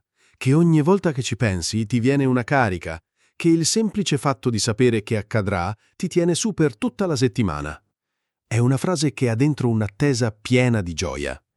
Immagina di parlare con un amico che vive all'estero. Vi siete sentiti spesso, ma non vi vedete da anni. Allora dici: sai, non vedo l'ora che arrivi a Milano. Ti vengo a prendere in aeroporto e non ti mollo più. Non stai solo organizzando un incontro, stai trasmettendo emozione, affetto, una specie di conto alla rovescia che hai in testa da mesi. E in quel non vedo l'ora c'è già un abbraccio, un caffè bevuto insieme, una passeggiata senza meta. E non si usa solo per eventi grandi. La senti spesso anche in piccoli momenti di vita quotidiana. Per esempio, domani sera pizza con gli amici. Non vedo l'ora. Qui non stai aspettando un matrimonio o un concerto. Stai aspettando una serata normale. Ma per te è speciale, perché è con le persone giuste, perché è quel tipo di serata in cui puoi ridere forte, parlare di tutto e niente e sentirti a casa. E non vedo l'ora è il modo per dire questo per me conta. Ora, fai attenzione al tono. Quando dici non vedo l'ora, non sembri formale, sembri vivo. Sembri uno che ancora si emoziona per le cose semplici. Puoi usarla anche in contesti più leggeri, quasi scherzosi. Finalmente chiude il bar. Non vedo l'ora di mettermi le pantofole e guardare una serie. Anche qui, non stai aspettando un evento mondano. Stai aspettando un momento di pace, di libertà, di finalmente sono solo io. E in quel caso non vedo l'ora diventa un atto di autocura. Ora confrontiamola con una versione più neutra. Se dico aspetto con ansia il concerto, suona un po' freddo, tecnico, come se stessi compilando un modulo. Ma se dico non vedo l'ora del concerto, trasmetto che non è solo un appuntamento, è un evento. È qualcosa che hai sognato, che hai aspettato, che ti fa battere il cuore. È la differenza tra ho un impegno e non posso aspettare che accada. E non è solo una questione di futuro. Puoi usarla anche per ricordi che ti fanno desiderare di riviverli. Ricordi quando andavamo al mare d'estate? Non vedo l'ora che torni quel periodo. Qui non stai parlando di un viaggio, stai parlando di un'emozione, di un modo di vivere. E non vedo l'ora diventa un ponte tra passato e futuro. Puoi usarla anche in contesti più intimi. Non vedo l'ora di tornare a casa e abbracciare il mio cane. In quel momento non stai dicendo sono stanco e voglio riposare. Stai dicendo che c'è qualcuno o qualcosa che ti aspetta con affetto puro e quel pensiero ti dà energia. È una frase che rivela il cuore. E attenzione al verbo non vedo l'ora. Non sono eccitato, non ho voglia, non vedo l'ora. Perché in italiano questa espressione non è solo entusiasmo, è una specie di impazienza dolce, di fame di vita. È come se i tuoi occhi non riuscissero ad aspettare, come se volessi già vedere quel momento, anche se manca ancora tempo. Ripetiamo insieme. Prima lentamente. Non vedo l'ora. Poi naturale, come lo diresti mentre guardi il calendario. Non vedo l'ora che arrivi sabato. Adesso prova tu, ad alta voce. Non vedo l'ora di... Cosa? Un viaggio? Un incontro? Un momento di pace? Non importa cosa, quando usi questa frase dai subito l'idea che sei una persona che ancora si emoziona, che aspetta con il cuore, non solo con la testa. 19ª espressione. E qui lasciamo da parte la calma, la flessibilità, i piani ben fatti, perché siamo arrivati al momento in cui tutto esplode, quando le cose sfuggono di mano, quando non sai più dove guardare, cosa fare, chi ascoltare. La frase è «Che casino!» E non è una frase educata, non è neutra, è un urlo, un sospiro, una risata nervosa, dipende dal tono, ma in ogni caso è una reazione pura, istantanea. Ascoltala nel contesto. Ma che casino in ufficio oggi, 3 riunioni, il server è andato giù e nessuno sapeva niente. Oppure? La cucina dopo la cena, che casino, piatti ovunque, pentole per terra. Non stai dicendo è un po' disordinato, stai dicendo che è fuori controllo, che è caotico, che sembra che sia passato un uragano. E in quel casino c'è già un giudizio, un'esclamazione, un modo per dire questo non è normale. Immagina di entrare in casa dopo una giornata lunga.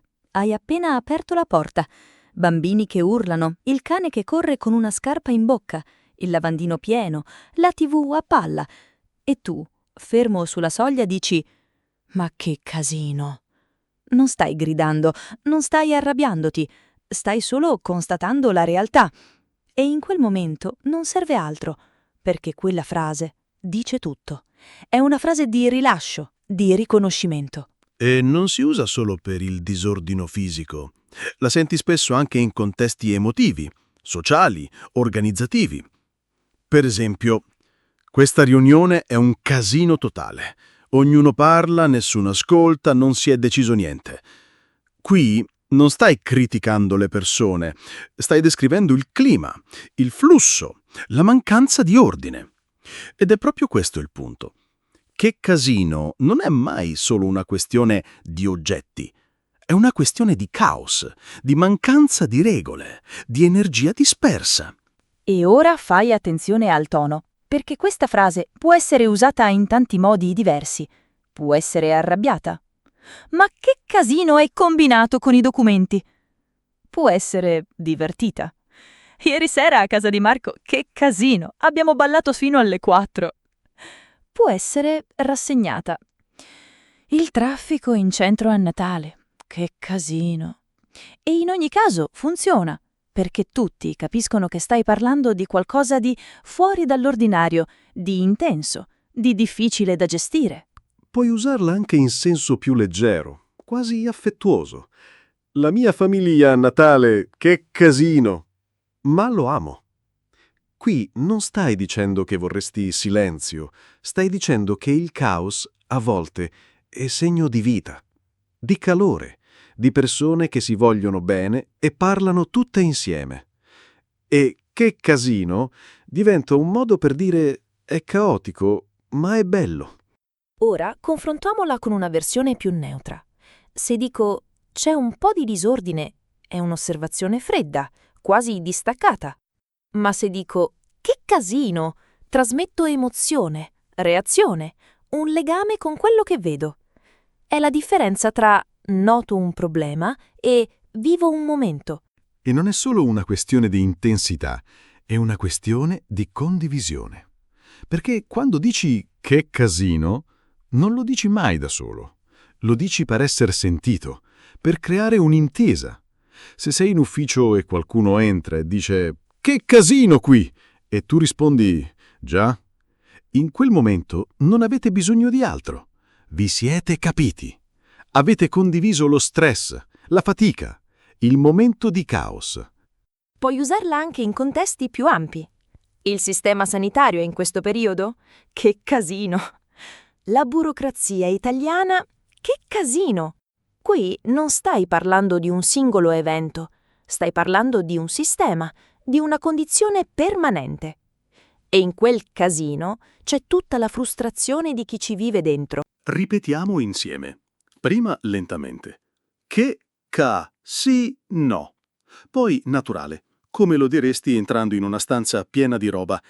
Che casino! Adesso prova tu, ad alta voce. Quando entro in cucina dopo cena. Che casino! Oppure al mercato del sabato. Che casino! Non importa il contesto. Quando usi questa frase, dai subito l'idea che sei una persona vera, che non finge che tutto sia perfetto, che sa riconoscere il caos quando lo vede. 20ª ed ultima espressione. E qui chiudiamo con qualcosa di diverso. Non un'azione, non un piano, non un'emozione forte, ma una riflessione. Quel momento in cui fai un passo indietro, guardi la giornata, la settimana, una decisione e non la giudichi con il cuore in gola, ma con calma, con un respiro. La frase è tutto sommato. E non è come dire in generale o più o meno, è molto più sottile, è il modo che abbiamo noi italiani di bilanciare, di pesare il positivo e il negativo e poi andare avanti, senza drammi. Ascoltala nel contesto. Tutto sommato è stata una buona giornata. Oppure, il ristorante era un po' caro, ma il cibo era ottimo. Tutto sommato ne valsa la pena. Non stai dicendo è stato perfetto. Stai dicendo che nonostante i problemi, le imperfezioni, i piccoli intoppi, il risultato finale regge. È una frase che ha dentro una specie di equilibrio, di saggezza quotidiana. È una frase che ha dentro una specie di equilibrio, di saggezza quotidiana. Immagina di tornare a casa dopo una giornata complicata. Hai avuto un imprevisto al lavoro, il treno è in ritardo, hai dimenticato di richiamare tua madre, ma hai fatto una bella chiacchierata con un amico, hai finito quel progetto che ti preoccupava e hai trovato un posto dove parcheggiare senza girare un'ora. Allora, mentre ti toglie le scarpe, dici: tutto sommato, non è andata male. Non stai fingendo che sia stata perfetta. Stai solo riconoscendo che, nel complesso, qualcosa di buono c'è stato. E in quel momento non stai giudicando, stai accettando. E non si usa solo per le giornate. La senti spesso anche dopo viaggi, eventi importanti. Per esempio, il viaggio in montagna è stato freddo e piovuto per 2 giorni, ma il terzo è uscito il sole e abbiamo fatto una bella escursione. Tutto sommato sono contento di essere andato. Qui non stai nascondendo i problemi, li nomini, ma poi fai un bilancio e decidi che nonostante tutto il risultato è positivo. È una frase da persone che sanno che la vita non è bianca o nera, è piena di sfumature. Ora, fai attenzione al tono.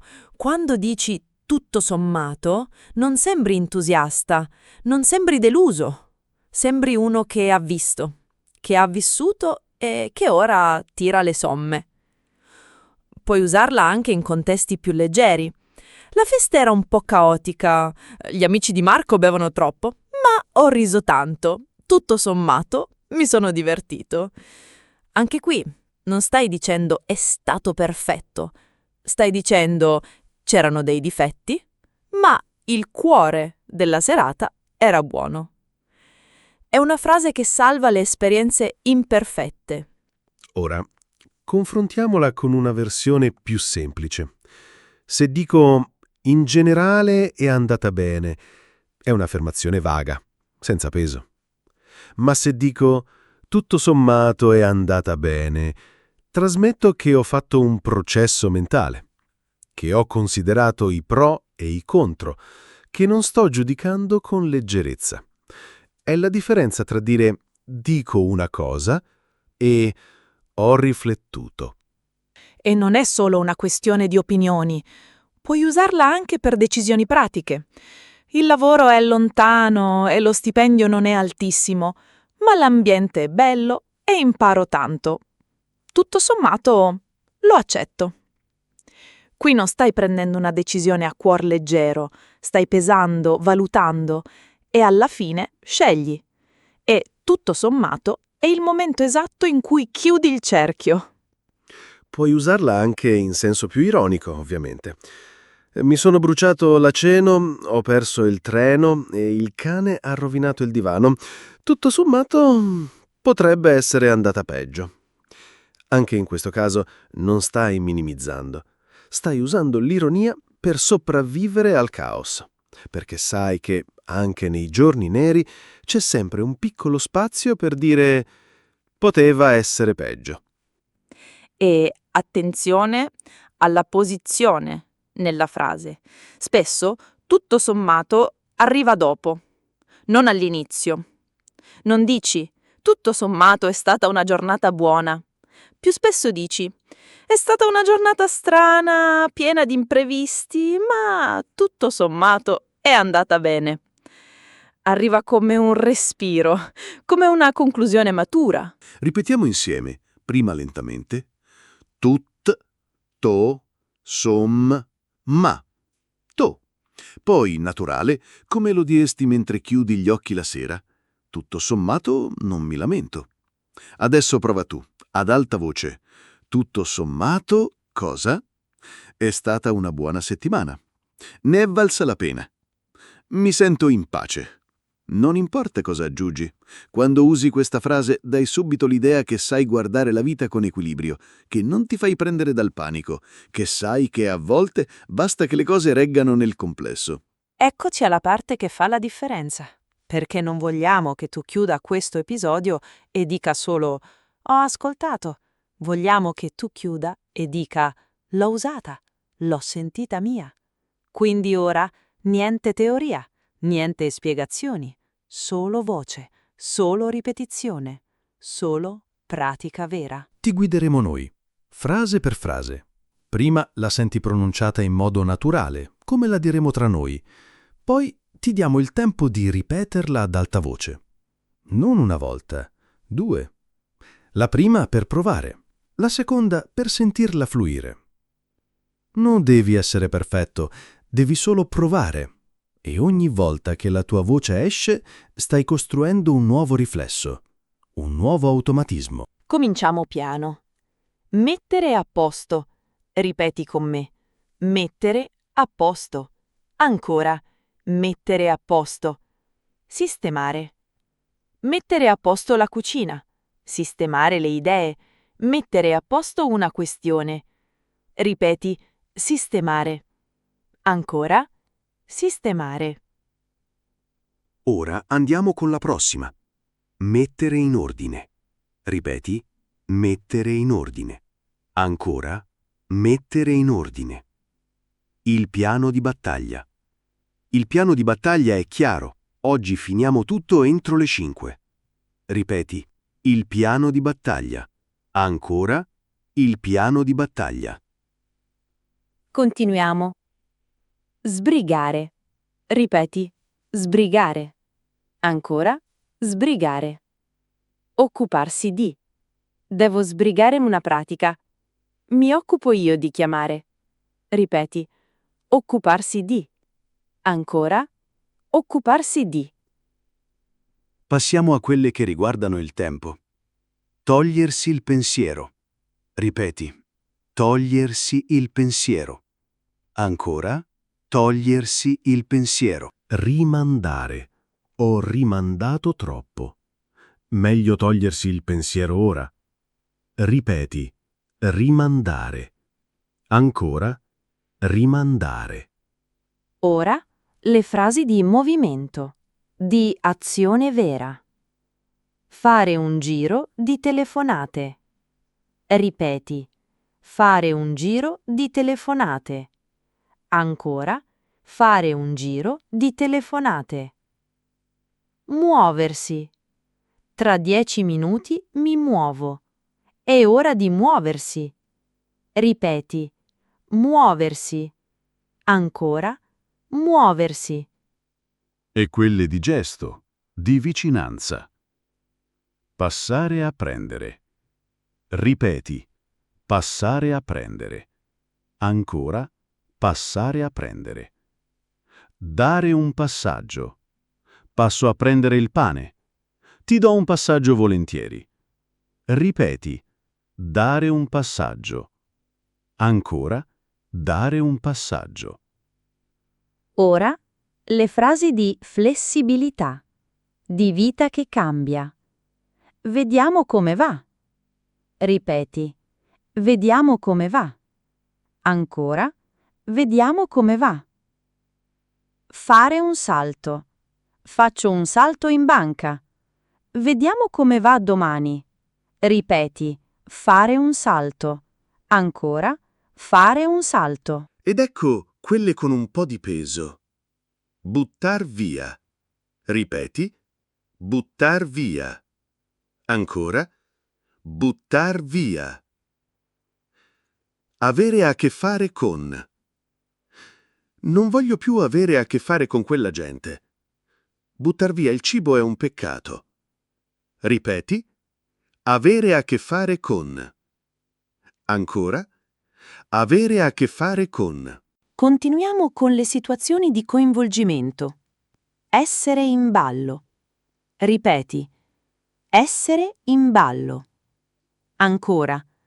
Essere in ballo. Fare un po' di spazio. In questa storia sono in ballo quanto te. Devo fare un po' di spazio nella mia agenda. Ripeti. Fare un po' di spazio. Ancora. Fare un po' di spazio. E ora quelle con il cuore. Prendersela comoda. Ripeti. Prendersela comoda. Ancora. Prendersela comoda. Fare una capatina. Oggi mi prendo la comoda. Faccio una capatina da mia nonna. Ripeti. Fare una capatina. Ancora. Fare una capatina. Le ultime due, le più vere. Non vedo l'ora. Ripeti. Non vedo l'ora. Ancora. Non vedo l'ora. Che casino! Non vedo l'ora di vederti, ma che casino in ufficio oggi. Ripeti. Che casino. Ancora. Che casino. E chiudiamo con l'ultima, quella che ti permette di guardare la vita con calma. Tutto sommato. Ripeti. Tutto sommato. Ancora. Tutto sommato. È stata una giornata pesante, ma tutto sommato è andata bene. Hai fatto un lavoro bellissimo, davvero, perché non è facile ripetere ad alta voce. Ti senti esposto, ma tu l'hai fatto e questo vuol dire che ci tieni. E ogni volta che hai ripetuto, hai rinforzato qualcosa dentro di te. Un suono, un ritmo, una connessione tra la tua bocca e la tua mente. Adesso, prima di andare avanti, vogliamo che tu prenda un respiro. Chiudi gli occhi, se vuoi, e riascolta dentro di te queste frasi. Non una per una, ma insieme, come se fossero pezzi di una conversazione vera. Immagina di essere al bar con un amico. Sai, ieri ho messo a posto casa, mi sono tolto il pensiero. Oggi mi prendo la comoda. Poi faccio una capatina in ufficio, passo a prendere il contratto e sbrigo una cosa con il commercialista. Tutto sommato, non è stata una settimana male. Sembra naturale, vero? Perché lo è. E ora quelle parole non sono più solo nostre, sono anche tue. Eccoci al momento che fa la vera differenza. Perché non vogliamo che tu ascolti e basta. Vogliamo che tu entri nella conversazione, che tu viva queste frasi non come esercizi, ma come pezzi di una giornata vera. Quindi ora niente pause per pensare, niente traduzioni, solo ascolto, solo voce, solo ritmo. Ti proponiamo un dialogo tra due amici, Marta e Luca. Sono al telefono, parlano della loro settimana. Le frasi che sentirai sono tutte quelle che abbiamo visto oggi, nessuna nuova, ma messe insieme in modo naturale. Ascolta prima tutto il dialogo, senza fermarti. Lascia che il suono ti entri dentro. Poi lo spezzeremo in piccole parti e tu, ad alta voce, ripeterai quello che senti, come se fossi tu al posto di Marta o di Luca. Pronti? Ciao Luca, come va? Ehi, tutto bene? Oggi finalmente mi sono tolto il pensiero della pratica al comune. Bravo! Io invece ho rimandato di nuovo. Lo so, ma non ho avuto tempo. Dai, fallo ora. Che casino se poi scade. Hai ragione, oggi pomeriggio mi muovo. Prima però devo mettere in ordine i documenti. Giusto. Io ho già messo a posto tutto. Sbrigata anche la chiamata con l'assicurazione. Che organizzato. Io invece devo fare un giro di telefonate per trovare un meccanico. Fammi sapere chi prendi. Devo passare a prendere il mio domani. Ok, ti aggiorno. A proposito, hai sentito del progetto nuovo? Sì, ci sono tutti in ballo. Io devo fare un po' di spazio nella mia agenda. Anche io, ma non vedo l'ora di iniziarlo. Sembra interessante. Tutto sommato potrebbe essere una bella opportunità. Esatto. Comunque faccio una capatina in ufficio tra un'ora. Vuoi che ti dia un passaggio? Sei un angelo, ma faccio un salto con il tram. Perfetto. Vediamo come va la settimana, poi ci organizziamo. Sì, vediamo. Non vedo l'ora di chiudere questo mese. Che casino, vero? Alla fine, tutto sommato, ne è valsa la pena. Assolutamente. Ci sentiamo dopo. Ciao, prenditi la tua comoda. Bello, vero? Sembra una conversazione reale. Perché lo è? E ora spezziamola, frase per frase. Tu ascolti, tu ripeti, tu fai tua ogni parola. Cominciamo. Ciao Luca, come va? Ripeti. Ciao Luca, come va? Ancora. Ciao Luca, come va? Ehi, tutto bene.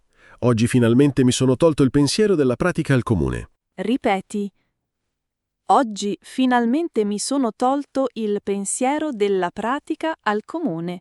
Ancora, mi sono tolto il pensiero. Proseguiamo. Bravo, io invece ho rimandato di nuovo. Lo so, ma non ho avuto tempo. Ripeti. Ho rimandato di nuovo. Ancora. Ho rimandato. Dai, fallo ora. Che casino se poi scade. Ripeti. Che casino se poi scade. Ancora. Che casino. Continuiamo. Hai ragione, oggi pomeriggio mi muovo. Prima però devo mettere in ordine i documenti. Ripeti, oggi pomeriggio mi muovo. Ancora? Devo mettere in ordine i documenti. Giusto, io ho già messo a posto tutto. Sbrigata anche la chiamata con l'assicurazione. Ripeti, ho messo a posto tutto. Ancora, ho sbrigato la chiamata. Alessia, Andiamo avanti. che organizzato! Io invece devo fare un giro di telefonate per trovare un meccanico. Ripeti, devo fare un giro di telefonate. Ancora, per trovare un meccanico. Fammi sapere chi prendi. Devo passare a prendere il mio domani. Ripeti, devo passare a prendere il mio. Ancora, passare a prendere. Giovanni. Ora la parte più coinvolgente. Ok, ti aggiorno. A proposito, hai sentito del progetto nuovo? Ripeti, a proposito, hai sentito del progetto nuovo? Ancora? Hai sentito? Sì, ci sono tutti in ballo. Io devo fare un po' di spazio nella mia agenda. Ripeti, ci sono tutti in ballo. Ancora, devo fare un po' di spazio. Ecco la parte più emozionante. Anche io. Ma non vedo l'ora di iniziarlo. Sembra interessante. Ripeti. Non vedo l'ora di iniziarlo. Ancora. Non vedo l'ora. Tutto sommato potrebbe essere una bella opportunità. Ripeti. Tutto sommato potrebbe essere una bella opportunità. Ancora. Tutto sommato ne è valsa la pena. E ora le ultime mosse. Esatto. Comunque faccio una capatina in ufficio tra un'ora. Ripeti. Faccio una capatina in ufficio. Ancora. Una capatina. Vuoi che ti dia un passaggio? Ripeti. Vuoi che ti dia un passaggio? Ancora. Dare un passaggio. Sei un angelo, ma faccio un salto con il tram. Ripeti. Faccio un salto con il tram. Ancora. Fare un salto. Perfetto. Vediamo come va la settimana, poi ci organizziamo. Ripeti. Vediamo come va la settimana. Ancora. Vediamo come va. Sì, vediamo. Non vedo l'ora di chiudere questo mese. Ripeti. Non vedo l'ora di chiudere questo mese. Ancora. Non vedo l'ora. Che casino, vero? Alla fine, tutto sommato, ne è valsa la pena. Ripeti. Che casino, vero? Ancora. Tutto sommato ne è valsa la pena. Assolutamente. Ci sentiamo dopo. Ciao, prenditi la tua comoda. Ripeti. Prenditi la tua comoda. Ancora. Prendersela comoda. E ora ascoltate noi. Hai fatto un lavoro incredibile, davvero. Perché non è facile ripetere un dialogo intero. Richiede attenzione, ritmo, coraggio. Ma tu ce l'hai fatta. E ora prova a chiudere gli occhi e riascolta dentro di te quella conversazione, senza pensare alle frasi, senza analizzare, solo sentila scorrere. Senti Marta che dice «non vedo l'ora». Senti Luca che dice «tutto sommato». Senti quel «che casino» che esce spontaneo. È così che parliamo noi. E ora anche tu puoi farlo. Complimenti, davvero. Avete appena messo in tasca 20 espressioni che usiamo ogni giorno. Siete un passo più vicini a parlare come uno di noi. Adesso vogliamo sentire voi. Scrivete nei commenti quale di queste frasi userete oggi. Fatela completa. Per esempio, oggi mi tolgo il pensiero della bolletta. Leggeremo e correggeremo alcuni messaggi nel prossimo episodio. Sarete voi, la vostra voce, a far crescere questo podcast. Se vi è piaciuto, iscrivetevi. Ogni settimana una nuova lezione reale, pratica, piena di vita. Grazie per essere stati con noi. E ricordate, non dovete essere perfetti, dovete solo provare. A presto!